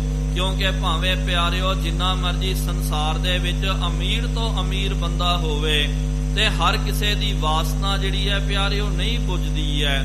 ਆਪਾਂ ਵੇਖਦੇ ਹਾਂ ਗਰੀਬ ਦੀ ਵਾਸਨਾ, ਗਰੀਬ ਦੀ ਇੱਛਾ ਬਹੁਤ ਛੋਟੀ ਹੁੰਦੀ, ਜਿੰਨਾ ਵੱਡਾ ਬੰਦਾ ਹੋ ਜਾਂਦਾ ਉਹਦੀ ਵਾਸਨਾ ਵੀ ਉਨੀ ਜ਼ਿਆਦਾ ਵੱਡੀ ਹੋ ਜਾਂਦੀ ਹੈ। ਇਹ ਨਹੀਂ ਕਿਹਾ ਕਿ ਮਹਾਰਾਜ ਆ ਦੇ ਦਿਓ, ਉਹ ਦੇ ਦਿਓ। ਹਿਰਦੈ ਚਰਨ ਸ਼ਬਦ ਸਤਿਗੁਰ ਕੋ ਨਾਨਕ ਪਾਂਦਿਓ ਪਾਲ। ਮਹਾਰਾਜ ਜੀ ਨੂੰ ਕਹਿੰਦੇ ਮਹਾਰਾਜ ਚਰਨ ਸ਼ਰਨ ਦਾ ਆਸਰਾ ਸਾਨੂੰ ਦੇਣਾ ਕਰੋ। ਤਾਂ ਸਤਿਗੁਰੂ ਮਹਾਰਾਜ ਕਹਿਣ ਲੱਗੇ ਕਿ ਸਾਡੇ ਚਰਨ ਭਾਈ ਉੱਥੇ ਹਨ ਸਦਾ ਸਤ ਸੰਗਤ ਜਹਿਮਾ। ਜਿੱਥੇ ਸਤ ਸੰਗਤ ਹੁੰਦੀ ਹੈ, ਸਾਧੂ ਦੀ ਸੰਗਤ ਹੁੰਦੀ ਹੈ, ਉੱਥੇ ਹੀ ਸਾਡੇ ਚਰਨ ਵਸਦੇ ਹਨ। ਭਾਵ ਕਿ ਉੱਥੇ ਹੀ ਸਾਡੀ ਕਿਰਪਾ ਹੁੰਦੀ ਹੈ। ਇਹ ਨਾ ਸਮਝਣਾ ਕਰ, ਕਿਉਂਕਿ ਇਹਨਾਂ ਨੇ ਕਿਹਾ ਮਹਾਰਾਜ ਚਰਨ ਸ਼ਰਨ ਦਾ ਆਸਰਾ ਦਿਓ, ਅਸੀਂ ਸਦਾ ਤੁਹਾਡੇ ਕੋਲ ਰਵਾਂਗੇ, ਤੁਹਾਡੇ ਚਰਨਾਂ ਦੀ ਅਸਾਂ ਨੇ ਸੇਵਾ ਕਰਨੀ ਹੈ। ਮਹਾਰਾਜ ਨੇ ਕਿਹਾ ਕਿ ਜੇ ਸਾਡੇ ਚਰਨਾਂ ਦੀ ਸੇਵਾ ਕਰਨੀ ਹੈ, ਸਾਡੀ ਸੇਵਾ ਕਰਨੀ ਹੈ, ਤੇ ਫਿਰ ਸਾਧ ਸੰਗਤ ਦੀ ਤੂੰ ਸੇਵਾ ਕਰਨਾ ਕਰ। ਦਾਸ ਅਨਿੰਨ ਮੇਰੋ ਨਿਜ ਰੂਪ, ਦਰਸ਼ਨ ਨਿਮਖ ਤਾਪ ਤ੍ਰੈ ਮੋਚਨ, ਪਰਸਦ ਮੁਕਤ ਕਰਤ ਗ੍ਰਹਿ ਕੂਪ। ਜੋ ਮੇਰੇ ਦਾਸ ਹਨ, ਜੋ ਮੇਰੇ ਪ੍ਰੇਮੀ ਹਨ, ਉਹਨਾਂ ਦੀ ਸੇਵਾ ਕਰ। ਸਤ ਸੰਗਤ ਦੀ ਸੁਣ ਸਿੱਖਾ, ਗੁਰ ਸਿੱਖੀ ਕੋ ਸਾਰ, ਸਤ ਸੰਗਤ ਕੀ ਸੇਵ ਉਦਾਰ। ਸਾਧੂ ਦੀ ਸੰਗਤ, ਸਤ ਸੰਗਤ ਦੀ ਜਦੋਂ ਆਪਾਂ ਸੇਵਾ ਕਰਦੇ ਹਾਂ ਪਿਆਰਿਓ, ਸਤਿਗੁਰੂ ਮਹਾਰਾਜ ਜੀ ਨੇ ਕਿਹਾ ਨਾ ਵਿੱਚ ਸੰਗਤ ਹਰ ਪ੍ਰਭ ਵਸੈ ਜੀਓ। ਸੰਗਤ ਦੇ ਵਿੱਚ ਹੀ ਰੱਬ ਦਾ, ਪ੍ਰਮਾਤਮਾ ਦਾ ਵਾਸਾ ਹੈ। ਕਦੇ ਇਹ ਨਹੀਂ ਸੋਚਣਾ ਚਾਹੀਦਾ ਕਿ ਮੈਂ ਮਹਾਰਾਜ ਜੀ ਦੀ ਹੀ ਸੇਵਾ ਕਰਾਂਗਾ। ਤੇ ਮਹਾਰਾਜ ਜੀ ਨੂੰ ਲੱਭਣ ਵਾਸਤੇ ਕਿੱਥੇ ਜਾਓਗੇ ਪਿਆਰਿਓ? ਮਹਾਰਾਜ ਨੇ ਕਿਹਾ ਜੇ ਤੂੰ ਸਤ ਸੰਗਤ ਦੀ ਸੇਵਾ ਕਰੇਗਾ, ਸਤ ਸੰਗਤ ਦੇ ਵਿੱਚ ਸਾਡਾ ਵਾਸਾ ਹੈ, ਸਤ ਸੰਗਤ ਦੀ ਸੇਵਾ ਕਰੇਗਾ ਤੇ ਜਾਣ ਲੈ ਤੂਨੇ ਸਾਡੀ ਸੇਵਾ ਕਰਨੀ ਕੀਤੀ। ਕਹਿੰਦੇ ਪਿਆਰਿਓ ਪੁਰਾਣਾ ਦੇ ਵਿੱਚ ਇੱਕ ਬਹੁਤ ਪਿਆਰੀ ਕਥਾ ਆਉਂਦੀ ਹੈ। ਆਪ ਜੀ ਨੇ ਸੁਣਿਆ ਹੋਵੇਗਾ ਨਾਰਦ ਮੁਨੀ ਦਾ ਨਾਮ। ਨਾਰਦ ਮੁਨੀ ਦੇਵ ਰਿਸ਼ੀ ਸਨ ਤੇ ਇੱਕ ਦਿਨ ਮਨ ਦੀ ਭਾਵਨਾ ਆਈ ਕਿ ਚਲੋ ਮੈਂ ਭਗਵਾਨ ਨੂੰ ਮਿਲਣਾ ਕਰਾਂ, ਬੜਾ ਚਿਰ ਹੋ ਗਿਆ। ਇਹ ਪਿਆਰਿਓ ਸਮਝਣ ਵਾਸਤੇ, ਸਮਝਾਉਣ ਦੇ ਵਾਸਤੇ ਇਹ ਕਥਾ ਹੁੰਦੀ ਹੈ। ਇਹਨੂੰ ਇਤਿਹਾਸ ਹਕੀਕਤ ਦੇ ਵਿੱਚ ਨਹੀਂ, ਇਹਦਾ ਤਾਤਪਰਯ ਜਿਹੜਾ ਹੈ ਉਹਨੂੰ ਧਾਰਨ ਕਰਨਾ ਚਾਹੀਦਾ। ਉਹਨਾਂ ਦੇ ਮਨ ਵਿੱਚ ਆਇਆ ਤੇ ਉਹਨਾਂ ਨੇ ਪੁੱਛਿਆ ਕਿ ਭਗਵਾਨ ਕਿੱਥੇ? ਕੋਈ ਕਹਿੰਦਾ ਸਵਰਗਾਂ ਦੇ ਵਿੱਚ ਚੱਲ ਜਾ। ਉਹ ਸਵਰਗਾਂ ਦੇ ਵਿੱਚ ਚੱਲ ਗਏ, ਭਗਵਾਨ ਨਹੀਂ ਮਿਲੇ। ਕੋਈ ਕਹਿੰਦਾ ਵਿਸ਼ਨੂਪੁਰੀ ਚੱਲ ਜਾ, ਕੋਈ ਕਹਿੰਦਾ ਸ਼ਿਵਪੁਰੀ ਚੱਲ ਜਾ, ਬ੍ਰਹਮਾਪੁਰੀ ਚੱਲ ਜਾ, ਕੋਈ ਕਹਿੰਦਾ ਜੀ ਆਕਾਸ਼ ਦੇ ਉੱਤੇ ਰਹਿੰਦਾ ਪ੍ਰਮਾਤਮਾ। ਕਹਿੰਦੇ ਨਾਰਦ ਜੀ ਉੱਥੇ ਗਏ ਪਤਾਲ ਦੇ ਵਿੱਚ। ਜਿੱਥੇ ਜਿੱਥੇ ਉਹਨਾਂ ਨੂੰ ਪਤਾ ਚੱਲਿਆ ਕਿ ਹਾਂ ਜੀ ਕਿ ਪ੍ਰਮਾਤਮਾ ਉੱਥੇ ਰਹਿੰਦਾ, ਰੱਬ ਜੀ ਉੱਥੇ ਰਹਿੰਦੇ, ਨਾਰਦ ਉੱਥੇ ਗਏ, ਲੇਕਿਨ ਪ੍ਰਮਾਤਮਾ ਦੀ, ਰੱਬ ਦੀ ਉਹਨਾਂ ਨੂੰ ਪ੍ਰਾਪਤੀ ਨਹੀਂ ਹੋਈ। ਫਿਰ ਥੱਕ ਕਰਕੇ, ਹਾਰ ਕਰਕੇ ਇੱਕ ਸਾਧੂਆਂ ਦੀ ਸੰਗਤ ਬੈਠੀ ਹੋਈ ਸੀ। ਸੰਗਤ ਦੇ ਵਿੱਚ ਸਾਰੇ ਮਿਲ ਕਰਕੇ ਪ੍ਰਮਾਤਮਾ ਦੀ ਇਬਾਦਤ ਕਰ ਰਹੇ ਸਨ, ਬੰਦਗੀ ਕਰ ਰਹੇ ਸਨ। ਉਹਨਾਂ ਨੂੰ ਵੇਖ ਕਰਕੇ, ਹਾਰ ਕਰਕੇ ਨਾਰਦ ਜੀ ਜਦੋਂ ਉੱਥੇ ਆ ਕਰਕੇ ਸ਼ਬਦ ਦੇ ਨਾਲ ਜੁੜਨਾ ਕੀਤਾ, ਨਾਮ ਦੇ ਨਾਲ ਜੁੜਨਾ ਕੀਤਾ, ਤੁਰੰਤ ਕਹਿੰਦੇ ਭਗਵਾਨ ਜੀ ਪ੍ਰਗਟ ਹੋ ਗਏ। ਕਿ ਟਿਮਕਾਣੀਪੁਰੀ ਉੱਥੇ ਜਿੱਥੇ ਜਿੱਥੇ ਲੋਕ ਕਹਿੰਦੇ ਮੈਂ ਉੱਥੇ ਗਿਆ ਲੇਕਿਨ ਤੁਹਾਡੀ ਪ੍ਰਾਪਤੀ ਨਹੀਂ ਹੋਈ। ਭਗਵਾਨ ਕਹਿਣ ਲੱਗੇ ਨਾਰਦ ਜੀ ਤੁਹਾਨੂੰ ਤਾਂ ਪਤਾ ਹੋਣਾ ਚਾਹੀਦਾ, ਕਿਹਨੇ ਕਿਹਾ ਤੁਹਾਨੂੰ? ਤੁਝ ਕਿਨ ਫਰਮਾਈ ਗਾਏ? ਕਿਹਨੇ ਤੁਹਾਨੂੰ ਦੱਸਿਆ ਕਿ ਮੈਂ ਉੱਥੇ ਰਹਿੰਦਾ, ਉੱਥੇ ਰਹਿੰਦਾ? ਅਸਲ ਦੇ ਵਿੱਚ ਮੇਰਾ ਵਾਸਾ ਜਿਹੜਾ ਸਾਧ ਸੰਗਤ ਦੇ ਵਿੱਚ ਹੈ। ਸਾਧ ਸੰਗਤ ਸੱਚਖੰਡ ਹੈ। ਅਸਲ ਦੇ ਵਿੱਚ ਸੱਚਖੰਡ ਵਸੈ ਨਿਰੰਕਾਰ। ਸੱਚਖੰਡ ਦੇ ਵਿੱਚ ਨਿਰੰਕਾਰ ਵਸਦਾ। ਤੇ ਸੱਚਖੰਡ ਕਿੱਥੇ ਹੈ? ਜਿੱਥੇ ਵੀ ਜੈ ਸਾਧ ਸੰਗਤ ਹੋਵੇ ਇਕੱਤਰ, ਜਿੱਥੇ ਵੀ ਸਾਧੂ ਸਾਧ ਸੰਗਤ ਇਕੱਤਰ ਹੁੰਦੀ ਹੈ, ਉਹੀ ਜਿਹੜਾ ਅਸਲੀ ਸੱਚਖੰਡ ਹੈ। ਤੇ ਸੱਚਖੰਡ ਦੇ ਵਿੱਚ ਹੀ ਤਾਂ ਮੇਰਾ ਵਾਸਾ ਹੁੰਦਾ। ਭਾਵ ਕੇ ਸਾਧੂ ਦੀ ਸੰਗਤ, ਸਤ ਸੰਗਤ ਦੇ ਵਿੱਚ ਹੀ ਮੇਰਾ ਵਾਸਾ ਹੈ। ਸੰਤ ਸਭਨ ਕੀ ਸੇਵ ਕਰੀ ਜੈ। ਇਸ ਕਰਕੇ ਮਹਾਰਾਜ ਜੀ ਨੇ ਕਿਹਾ ਤੇ ਇਹਨਾਂ ਨੂੰ ਵਚਨ ਕਰਨਾ ਕੀਤਾ ਕਿ ਪ੍ਰਿਥਿਆ ਤੇ ਖੇਡਾ ਜਿਹੜਾ ਇਹ ਦੋ ਸਿੱਖ ਜੇ ਮੇਰੀ ਸੇਵਾ ਕਰਨੀ ਨਾ ਤਾਂ ਫਿਰ ਸਤ ਸੰਗਤ ਦੀ ਸੇਵਾ ਕਰਨਾ ਕਰੋ। ਸਤ ਸੰਗਤ ਦੇ ਵਿੱਚ ਆ ਕਰਕੇ ਸੇਵਾ ਕਰੋ, ਜਾਣ ਦਿਓ ਕਿ ਮੇਰੀ ਸੇਵਾ ਹੋ ਜਾਵੇਗੀ। ਤਿਨ ਮੈਂ ਮਿਲ ਕਰ ਸਮਾਂ ਬੀਤੀ ਜੈ। ਉਹਨਾਂ ਦੇ ਵਿੱਚ ਮਿਲ ਕਰਕੇ, ਸਤ ਸੰਗਤ ਦੇ ਵਿੱਚ ਮਿਲ ਕਰਕੇ ਸਮਾਂ ਬਤੀਤ ਕਰਨਾ ਕਰੋ। ਕਿਉਂਕਿ ਅੱਜ ਪਿਆਰਿਓ ਬਹੁਤ ਵਧੀਆ ਪ੍ਰਬੰਧ ਹੋ ਗਿਆ। ਆਪਾਂ ਟੀਵੀ ਚੈਨਲਾਂ ਦੇ ਵਿੱਚ ਵੀ ਸ਼੍ਰੀ ਦਰਬਾਰ ਸਾਹਿਬ ਦਾ ਲਾਈਵ ਕੀਰਤਨ ਕਥਾ ਸੁਣ ਸਕਦੇ ਆ। ਹਜੂਰ ਸਾਹਿਬ ਦਾ ਵੀ, ਸਾਰੇ ਤਖਤ ਸਾਹਿਬਾਨਾਂ ਦਾ, ਧਾਰਮਿਕ ਅਸਥਾਨਾਂ ਤੋਂ ਲਾਈਵ ਆਉਂਦਾ। ਅਸੀਂ ਉਹਦੇ ਨਾਲ ਜੁੜਦੇ। ਕਈ ਵਾਰੀ ਕਈਆਂ ਨੂੰ ਇਹ ਭੁਲੇਖਾ ਲੱਗ ਜਾਂਦਾ। ਉਹ ਕਹਿੰਦੇ ਜੀ ਸਾਨੂੰ ਤਾਂ ਗੁਰੂ ਘਰ ਦੇ ਵਿੱਚ ਜਾਣ ਦੀ ਲੋੜ ਹੀ ਨਹੀਂ ਹੈ, ਅਸੀਂ ਘਰ ਦੇ ਵਿੱਚ ਹੀ ਬੈਠ ਕਰਕੇ ਦਰਬਾਰ ਸਾਹਿਬ ਦੇ ਦਰਸ਼ਨ ਕਰ ਲੈਂਦੇ ਆ, ਹਜੂਰ ਸਾਹਿਬ ਦੇ ਦਰਸ਼ਨ ਕਰ ਲੈਂਦੇ। ਪਿਆਰਿਓ ਕਈ ਜਿਹੜੇ ਹਨ ਸਾਡੇ ਲੋਕਲ ਜੋ ਹਨ, ਬੇਸ਼ੱਕ ਘਰ ਆਸ-ਪਾਸ ਹੀ ਹੁੰਦਾ, ਤੇ ਜਦੋਂ ਬੋਲਦੇ ਕਿ ਬੜਾ ਚਿਰ ਹੋਇਆ ਜੀ ਗੁਰਦੁਆਰੇ ਨਹੀਂ ਆਏ, ਤੇ ਕਹਿ ਦਿੰਦੇ ਨਹੀਂ ਜੀ ਗੁਰੂ ਘਰ ਦੇ ਵਿੱਚ ਜਾਣ ਦੀ ਲੋੜ ਹੀ ਨਹੀਂ ਹੈ, ਤੇ ਘਰ ਦੇ ਵਿੱਚ ਹੀ ਅਸੀਂ ਗੁਰੂ ਘਰ ਦੇ ਦਰਸ਼ਨ ਕਰਦੇ ਆ, ਤੇ ਮਹਾਰਾਜ ਜੀ ਦੇ ਦਰਸ਼ਨ ਹੋ ਜਾਂਦੇ, ਤੇ ਕੀਰਤਨ ਅਸੀਂ ਸੁਣ ਲੈਂਦੇ। ਪਿਆਰਿਓ ਸਹੀ ਗੱਲ ਹੈ, ਇਹਦੇ ਵਿੱਚ ਕੋਈ ਸ਼ੱਕ ਨਹੀਂ ਕਰਨਾ ਚਾਹੀਦਾ ਕਿ ਇਸ ਤਰ੍ਹਾਂ ਨਾ ਕਰੋ। ਬੇਸ਼ੱਕ ਪਿਆਰਿਓ ਘਰ ਦੇ ਵਿੱਚ ਜਿੰਨਾ ਹੋ ਸਕੇ ਗੁਰਬਾਣੀ ਦੇ ਨਾਲ ਜੁੜੋ, ਕਥਾ ਵਿਚਾਰ ਦੇ ਨਾਲ, ਅੰਮ੍ਰਿਤ ਕੀਰਤਨ ਦੇ ਨਾਲ ਜੁੜੋ। ਲੇਕਿਨ ਜਿੱਥੇ ਸੰਗਤ ਹੁੰਦੀ ਹੈ, ਜਿੱਥੇ ਗੁਰਦੁਆਰਾ ਸਾਹਿਬ ਹੋਵੇ ਲਾਗੇ, ਉੱਥੇ ਜ਼ਰੂਰ ਜਾ ਕਰਕੇ ਸਤ ਸੰਗਤ ਦੀ ਹਾਜ਼ਰੀ ਜ਼ਰੂਰ ਭਰਨੀ ਚਾਹੀਦੀ ਹੈ। ਕਿਉਂਕਿ ਉਹ ਤਾਂ ਘਰ ਹੋ ਗਿਆ, ਘਰ ਦੇ ਵਿੱਚ ਬੈਠ ਕਰਕੇ ਉਹ ਵੀ ਮੁਬਾਰਕ ਹੈ, ਲੇਕਿਨ ਉਹਦੇ ਵਿੱਚੋਂ ਵੀ ਫਿਰ ਸਮਾਂ ਕੱਢ ਕੇ ਜਿੱਥੇ ਆਪ ਜੀ ਜਾ ਸਕਦੇ, ਇਹ ਪਿਆਰਿਓ ਕਦੇ ਭਰਮ ਨਹੀਂ ਕਰਨਾ ਚਾਹੀਦਾ। ਜਿੱਥੋਂ ਵੀ ਤੁਹਾਨੂੰ ਸੁਵਿਧਾ ਪ੍ਰਾਪਤ ਹੋਵੇ, ਕਈ ਕਹਿੰਦੇ ਹੁਣ ਤਖਤ ਸਾਹਿਬ ਜੀ ਦੇ ਲਾਗੇ ਰਹਿ ਕਰਕੇ ਕਹਿੰਦੇ ਜੀ ਤਖਤ ਸਾਹਿਬ ਹਜੂਰ ਸਾਹਿਬ ਨਹੀਂ ਜਾਣਾ, ਸਾਡੀ ਤਾਂ ਸ਼ਰਧਾ ਉੱਥੇ ਹੈ, ਭਾਵ ਕਿ ਅਸੀਂ ਅੰਮ੍ਰਿਤਸਰ ਜਾਣਾ, ਅਨੰਦਪੁਰ ਸਾਹਿਬ ਜਾਣਾ। ਪਿਆਰਿਓ ਜਦੋਂ ਸਮਾਂ ਲੱਗਦਾ ਉੱਥੇ ਜਾਓ, ਲੇਕਿਨ ਸਭ ਤੋਂ ਲਾਗੇ ਜੋ ਅਸਥਾਨ ਜਿਹੜਾ ਉਤੋਂ ਖਾਲੀ ਨਾ ਰਹਿ ਜਾਓ। ਤੇ ਆਪਾਂ ਰਹਿੰਦੇ ਆ ਤਖਤ ਸਾਹਿਬ ਜੀ ਦੇ ਨਾਲ ਇਰਦ ਗਿਰਦ, ਤਖਤ ਸਾਹਿਬ ਜੀ ਦੇ ਹਜੂਰ ਸਾਹਿਬ ਦੇ ਵਸਨੀਕ ਰਹਿ ਕਰਕੇ ਜੇ ਪਿਆਰਿਓ ਸਤ ਸੰਗਤ ਦੇ ਵਿੱਚ ਨਾ ਆਵੇ, ਘੱਟ ਤੋਂ ਘੱਟ ਇੱਕ ਵੇੜ ਦੀ ਤਾਂ ਹਾਜ਼ਰੀ ਸਿੱਖ ਨੂੰ ਜ਼ਰੂਰ ਗੁਰੂ ਘਰ ਦੇ ਵਿੱਚ ਭਰਨੀ ਚਾਹੀਦੀ ਹੈ। ਜੋ ਆਪ ਜੀ ਨੂੰ ਸਮਾਂ ਪ੍ਰਾਪਤ ਹੋਵੇ, ਇਹ ਵੀ ਕਦੇ ਭਰਮ ਨਹੀਂ ਕਰਨਾ ਚਾਹੀਦਾ। ਕਈ ਪਿਆਰਿਓ ਤਰ੍ਹਾਂ ਤਰ੍ਹਾਂ ਦੇ ਭਰਮ ਪਾ ਦਿੰਦੇ ਹਨ, ਲੈ ਭਾਈ ਹੁਣ ਦੁਪਹਿਰੇ ਜਾ ਰਿਹਾ, ਕੀ ਗੱਲ, ਕੁਛ ਵੀ ਨਹੀਂ ਹੈ, ਦੁਪਹਿਰ ਜੇ ਜਾਣਾ ਤੇ ਅੰਮ੍ਰਿਤ ਵੇਲੇ ਜਾ। ਨਹੀਂ ਪਿਆਰਿਓ, ਜੇ ਅੰਮ੍ਰਿਤ ਵੇਲੇ ਨਹੀਂ ਆ ਸਕਦੇ ਤਾਂ ਫਿਰ ਇਹ ਕੋਈ ਵੀ ਸ਼ੱਕ ਨਹੀਂ ਕਰਨਾ ਕਿ ਹੁਣ ਅੰਮ੍ਰਿਤ ਵੇਲਾ ਹੋ ਗਿਆ ਜੀ, ਹੁਣ ਦੁਪਹਿਰ ਜਾਣ ਦਾ, ਰਾਤ ਨੂੰ ਜਾਣ ਦਾ ਕੀ ਫਾਇਦਾ। ਜਦੋਂ ਵੀ ਆਓ ਪਿਆਰਿਓ ਗੁਰੂ ਘਰ ਦੇ ਵਿੱਚ ਆਓ, ਸਮਝ ਲਿਓ ਕਿ ਤੁਹਾਡਾ ਅੰਮ੍ਰਿਤ ਵੇਲਾ ਸ਼ੁਰੂ ਹੋ ਗਿਆ। ਹਾਜ਼ਰੀ ਸਤ ਸੰਗਤ ਦੇ ਵਿੱਚ ਭਰਨੀ ਚਾਹੀਦੀ ਹੈ। ਤੇ ਹਾਜ਼ਰੀ ਵੀ ਕਿਸ ਤਰ੍ਹਾਂ ਭਰਨੀ ਚਾਹੀਦੀ ਹੈ? ਕਈ ਵਾਰੀ ਆਪਾਂ ਕੀ ਕਰਦੇ ਆ, ਦਬਾ ਦਬ ਐ ਭੱਜਦੇ ਹੋਏ ਆਉਂਦੇ, ਮੱਥਾ ਟੇਕਦੇ ਕਿ ਨਹੀਂ ਟੇਕਦੇ, ਪਰਕਰਮਾ ਲੈਂਦੇ, ਪ੍ਰਸ਼ਾਦ ਲੈ ਕਰਕੇ ਕੀ ਬਣਿਆ ਉਹ ਵੇਖ ਕਰਕੇ ਤੁਰੰਤ ਨਿਕਲ ਜਾਂਦੇ। ਨਹੀਂ ਪਿਆਰਿਓ, ਇਹ ਅਸਲ ਦਰਸ਼ਨ ਨਹੀਂ ਹਨ। 10 ਮਿੰਟ ਦਾ ਆਪਾਂ ਟਾਈਮ ਦੇ ਸਕਦੇ ਆ, ਘੱਟ ਤੋਂ ਘੱਟ 5-10 ਮਿੰਟ ਗੁਰੂ ਘਰ ਦੇ ਵਿੱਚ ਜਦੋਂ ਕੀਰਤਨ ਚੱਲਦਾ ਤੇ ਫਿਰ ਅੰਦਰ ਬੈਠ ਕਰਕੇ ਆਪ ਜੀ ਕੀਰਤਨ ਕਥਾ ਨੂੰ ਸਰਵਣ ਕਰੋ। ਜੇ ਪਿਆਰਿਓ ਪਾਠ ਕਰਨਾ, ਕਈ ਵਾਰੀ ਪਿਆਰਿਓ ਇਹ ਵੀ ਦਾਸ ਨੂੰ ਮਾਫੀ ਦਿਓ, ਲੇਕਿਨ ਇਹ ਰਹਿਤ ਮਰਿਆਦਾ ਦੇ ਵਿੱਚ ਲਿਖਿਆ ਗਿਆ ਹੈ ਕਿ ਇੱਕ ਪਾਸੇ ਕੀਰਤਨ ਚੱਲਦਾ, ਉਹਦੇ ਸਾਹਮਣੇ ਬੈਠ ਕਰਕੇ ਤੁਸੀਂ ਗੁਟਕਾ ਸਾਹਿਬ ਲੈ ਕਰਕੇ ਜਾਪ ਕਰੋਗੇ ਤਾਂ ਵੀ ਪਿਆਰਿਓ ਗੱਲ ਨਹੀਂ ਬਣਦੀ ਹੈ। ਕਈ ਵਾਰੀ ਅਸੀਂ ਵੇਖਦੇ ਹਾਂ ਕਥਾ ਚੱਲਦੀ ਹੈ, ਨਾਲ ਹੀ ਕੋਈ ਗੁਟਕਾ ਸਾਹਿਬ ਲੈ ਕਰਕੇ, ਨਹੀਂ ਬੇਸ਼ੱਕ ਪਾਠ ਵੀ ਕਰਨਾ ਚਾਹੀਦਾ ਗੁਰੂ ਘਰ ਦੇ ਵਿੱਚ ਜੇ ਸਮਾਂ ਮਿਲਦਾ, ਲੇਕਿਨ ਇਸ ਤਰ੍ਹਾਂ ਪਾਠ ਕਰੋ ਕਿ ਦੂਜਿਆਂ ਨੂੰ ਡਿਸਟਰਬ ਨਾ ਹੋਵੇ। ਪਾਸੇ ਹੋ ਕਰਕੇ ਪਿਛਲੇ ਪਾਸੇ ਬਾਹਰ ਵੀ ਪ੍ਰਬੰਧਕਾਂ ਨੇ ਬਣਾਉਣਾ ਕੀਤਾ, ਉੱਥੇ ਬੈਠ ਕਰਕੇ ਜਾਪ ਕਰ ਲਿਓ, ਉੱਥੇ ਬੈਠ ਕਰਕੇ ਗੁਰਬਾਣੀ ਦਾ ਪਾਠ ਕਰ ਲਿਓ।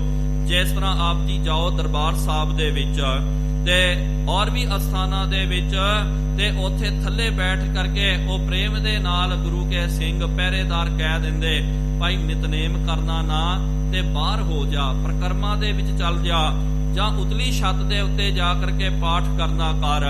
ਇੱਥੇ ਮਹਾਰਾਜ ਜੀ ਦੀ ਹਜ਼ੂਰੀ ਦੇ ਵਿੱਚ ਕੀਰਤਨ ਹੋ ਰਿਹਾ ਹੈ, ਤੂੰ ਸ਼ਰਧਾ ਭਾਵਨਾ ਦੇ ਨਾਲ ਕੀਰਤਨ ਸਰਵਣ ਕਰਨਾ ਕਰ।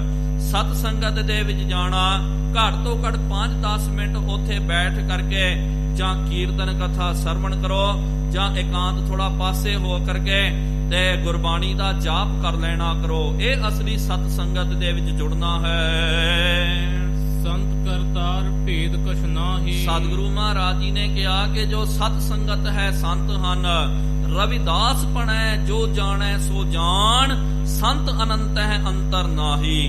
ਜੋ ਰੱਬ ਦੇ ਮਹਾਂਪੁਰਖ, ਇੱਥੇ ਪਿਆਰਿਓ ਸੰਤ ਅਨੰਤ ਹੈ ਅੰਤਰ ਨਾਹੀ ਦਾ ਮਤਲਬ ਸੰਤ ਦਾ ਪਿਆਰਿਓ ਬਹੁਤ ਤਰ੍ਹਾਂ ਤਰ੍ਹਾਂ ਦੇ ਨਾਲ ਪਰਿਭਾਸ਼ਾ ਮਹਾਰਾਜ ਜੀ ਨੇ ਕੀਤੀ।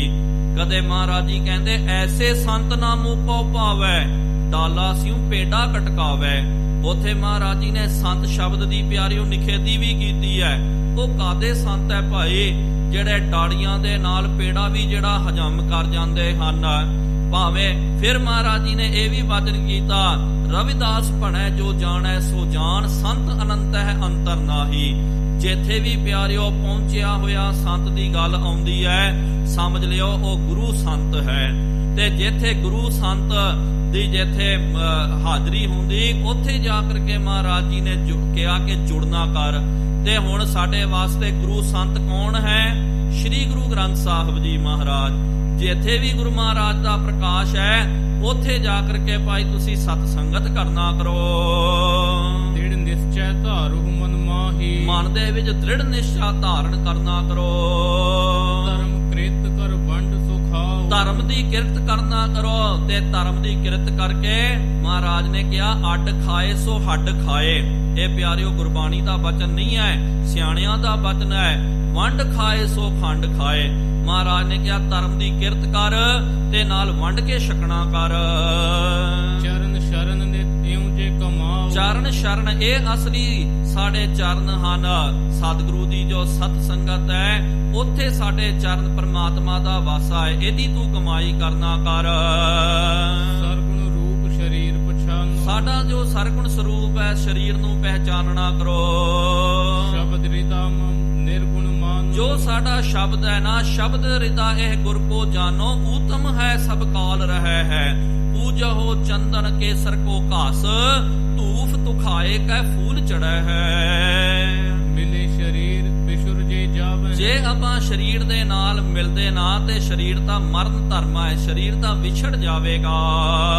ਸ਼ਬਦ ਮਿਲੇ ਨਾ ਵਿਸਰਨ ਪਾਵੈ, ਜਿਹੜਾ ਇੱਕ ਵਾਰੀ ਸ਼ਬਦ ਦੇ ਨਾਲ ਮਿਲ ਜਾਂਦਾ ਨਾ ਉਹ ਕਦੇ ਵਿਛੜਦਾ ਨਹੀਂ ਹੈ। ਇਹਦੀ ਪਿਆਰਿਓ ਥੋੜੀ ਵਿਆਖਿਆ, ਕਿਉਂਕਿ ਅੱਗੇ ਸਮਾਂ ਇਜਾਜ਼ਤ ਨਹੀਂ ਦਿੰਦਾ, ਕਿਉਂਕਿ ਇੱਥੇ ਪ੍ਰਕਰਨ ਪੂਰਾ ਹੋ ਰਿਹਾ ਸੀ। ਇਹਦੀ ਵਿਆਖਿਆ ਆਉਣ ਵਾਲੇ ਅਗਲੇ ਦੀਵਾਨਾਂ ਦੇ ਵਿੱਚ ਆਪਾਂ ਨੇ ਸਰਵਣ ਕਰਨੀ ਹੈ। ਹੁਣ ਇੰਨੀਆਂ ਕੋ ਬੇਨਤੀਆਂ ਪ੍ਰਵਾਨ ਕਰਿਓ। ਵਿਚਾਰ ਕਰਦੇ ਆਂ ਬੇਅੰਤ ਗਲਤੀਆਂ ਹੋ ਗਈਆਂ ਜੀਓ, ਮਾਫੀ ਬਖਸ਼ਣੀ ਅੱਗੇ ਤੋਂ ਸਮਰਸ ਦੇ ਬਹੁਤ ਸਾਰੇ ਕਾਰਜਾਂ ਦੀ ਆਰੰਭਤਾ ਹੋ ਚੁੱਕੀ ਹੈ। ਵਿਸ਼ੇਸ਼ ਕਰਕੇ ਮਾਤਾ ਗੁਜਰੀ ਦੀ ਕੰਪਲੈਕਸ ਦੀ ਉਸਾਰੀ ਕੀਤੀ ਜਾਵੇਗੀ, ਜਿਹਦੇ ਵਿੱਚ 650 ਦੇ ਕਰੀਬ ਆਲੀਸ਼ਾਨ ਕਮਰੇ ਸੰਗਤਾਂ ਦੇ ਵਾਸਤੇ ਬਣਾਏ ਜਾਣਗੇ। ਇੱਕ ਕਮਰੇ ਦੀ ਲਾਗਤ ਮਾਤਰ ਭੇਟਾ 15 ਲੱਖ ਰੁਪਈਆ ਹੈ। ਨਾਲ ਬਹੁਤ ਵੱਡਾ 40 ਕਰੋੜ ਦੀ ਮਾਇਆ ਖਰਚ ਕਰਕੇ ਸਕੂਲ ਬਣਾਇਆ ਜਾਵੇਗਾ। ਇਹ ਸਭ ਸੰਗਤਾਂ ਦੇ ਸਹਿਯੋਗ ਦੇ ਨਾਲ ਪ੍ਰਬੰਧਕ ਕਮੇਟੀ ਨੇ ਕਰਨਾ ਹੈ। ਇਹ ਜੋ ਬੇਨਤੀ ਹੈ ਪ੍ਰਬੰਧਕਾਂ ਵੱਲੋਂ, ਪ੍ਰਬੰਧਕ ਕਮੇਟੀ ਵੱਲੋਂ ਆਪ ਸਾਰਿਆਂ ਨੂੰ ਕੀਤੀ ਜਾ ਰਹੀ ਹੈ। ਸੋ ਜਿੱਥੋਂ ਤੱਕ ਇਹ ਆਵਾਜ਼ ਪਹੁੰਚਦੀ ਹੈ ਤੇ ਆਪ ਸਾਰਿਆਂ ਨੂੰ ਬੇਨਤੀ ਹੈ ਆਪਣੀ ਦਸਵੰਧ ਦੀ ਮਾਇਆ ਇਸ ਵਿਕਾਸ ਕਾਰਜਾਂ ਦੇ ਵਿੱਚ ਲਾ ਕਰਕੇ ਗੁਰੂ ਮਹਾਰਾਜ ਦੀਆਂ ਖੁਸ਼ੀਆਂ ਪ੍ਰਾਪਤ ਕਰੋ। ਇੰਨੀਆਂ ਕੋ ਬੇਨਤੀਆਂ ਪ੍ਰਵਾਨ ਕਰਿਓ ਜੀ। ਵਿਚਾਰ ਕਰਦੇ ਆਂ ਬੇਅੰਤ ਗਲਤੀਆਂ ਹੋ ਗਈਆਂ ਜੀ, ਉਹ ਮਾਫੀ ਬਖਸ਼ਣੀ ਅੱਗੇ ਤੋਂ ਸਮਤ। ਆਓ ਸਾਰੇ ਗੱਜ ਵੱਜ ਕਰਕੇ ਫਤਿਹ ਬੁਲਾਈਏ। ਵਾਹਿਗੁਰੂ ਜੀ ਕਾ ਖਾਲਸਾ, ਵਾਹਿਗੁਰੂ ਜੀ ਕੀ ਫਤਿਹ। ਅਚੁੱਤ ਹੈ ਪਾਰ ਬ੍ਰਹਮ, ਅਬਨਾਸੀ ਅਬਨਾਸ। हे पूरन हे सर्ब मैं दुख भंजन गुणतास। हे संगी हे निरंकार, हे निर्गुण सब टेक। हे गोबिंद हे गुण निधान, जांकै सदा विवेक। हे अपरंपर हर हरे, है पी होवन हार। हे संतां कै सदा संग, हे ठाकुर हूँ दासरो। मैं निर्गुण गुण नहीं कोय, नानक दीजै नाम दान। राखों हियै परोए, आए प्रभ शरणागति। कृपा निध दयाल, एक अखर हर मन बसत। नानक होत निहाल। वाहिगुरु नाम जहाज है, चढ़ै सो उतरै पार। जो शरधा कर सेवंदे, गुर पार उतारण हार। कथा निता व्रत होत है, सुनहो सो सिंह सुजाना। नानक गुरु गोबिंद सिंह जी, सदा करै कल्याण। नानक गुरु गोबिंद सिंह जी, सदा करै कल्याण। एक ओंकार ਸਤਿਨਾਮ ਕਰਤਾ ਪੁਰਖ ਨਿਰਭਉ ਨਿਰਵੈਰ ਅਕਾਲ ਮੂਰਤ ਅਜੂਨੀ ਸੈਭੰ ਗੁਰ ਪ੍ਰਸਾਦ ਜਪ। ਆਦ ਸੱਚ ਜੁਗਾਦ ਸੱਚ ਹੈ ਵੀ ਸੱਚ, ਨਾਨਕ ਹੋਸੀ ਵੀ ਸੱਚ। ਇੱਕ ਓੰਕਾਰ ਸਤਿਨਾਮ ਕਰਤਾ ਪੁਰਖ ਨਿਰਭਉ ਨਿਰਵੈਰ ਅਕਾਲ ਮੂਰਤ ਅਜੂਨੀ ਸੈਭੰ ਗੁਰ ਪ੍ਰਸਾਦ ਜਪ। ਆਦ ਸੱਚ ਜੁਗਾਦ ਸੱਚ ਹੈ ਕਾਰ ਸਤਨਾਮ ਕਰਤਾ ਪੁਰਖ ਨਿਰਭਉ ਨਿਰਵੈਰ ਅਕਾਲ ਮੂਰਤ ਅਜੂਨੀ ਸੈਭੰ ਗੁਰ ਪ੍ਰਸਾਦ ਜਪ। ਆਦ ਸੱਚ ਜੁਗਾਦ ਸੱਚ ਹੈ ਵੀ ਸੱਚ, ਨਾਨਕ ਹੋਸੀ ਵੀ ਸੱਚ।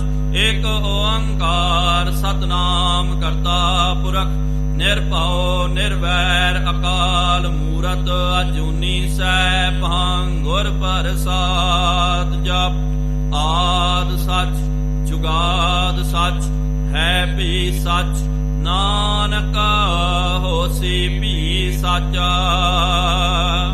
ਵਾਹੋ ਵਾਹੋ ਗੋਬਿੰਦ ਸਿੰਘ ਜੀ। ਵਾਹੂ ਵਾਹੂ ਗੋਬਿੰਦ ਸਿੰਘ ਜੀ। ਕਲਗੀਆਂ ਵਾਲੇ ਗੋਬਿੰਦ ਸਿੰਘ ਜੀ। ਕਲਗੀਆਂ ਵਾਲੇ ਗੋਬਿੰਦ ਸਿੰਘ ਜੀ। ਬਾਜਾਂ ਵਾਲੇ ਗੋਬਿੰਦ ਸਿੰਘ ਜੀ। ਵਾਲੇ ਗੋਬਿੰਦ ਸਿੰਘ ਜੀ। ਸੋਜੀ ਪਿਆਰੇ ਗੋਬਿੰਦ ਸਿੰਘ ਜੀ। ਸੋਜੀ ਪਿਆਰੇ ਗੋਬਿੰਦ ਸਿੰਘ ਜੀ। ਵਾਹੋ ਵਾਹੋ ਗੋਬਿੰਦ ਸਿੰਘ ਜੀ। ਵਾਹੂ ਵਾਹੂ ਗੋਬਿੰਦ ਸਿੰਘ ਜੀ। ਵਾਹੋ ਵਾਹੋ ਗੋਬਿੰਦ ਸਿੰਘ ਜੀ। ਵਾਹੂ ਵਾਹੂ ਗੋਬਿੰਦ ਸਿੰਘ ਜੀ। ਧੰਨ ਧੰਨ ਸਾਹਿਬ ਸ੍ਰੀ ਗੁਰੂ ਨਾਨਕ ਦੇਵ ਜੀ ਮਹਾਰਾਜ। ਧੰਨ ਧੰਨ ਸਾਹਿਬ ਸ੍ਰੀ ਗੁਰੂ ਗੋਬਿੰਦ ਸਿੰਘ ਸਾਹਿਬ ਜੀਓ ਮਹਾਰਾਜ।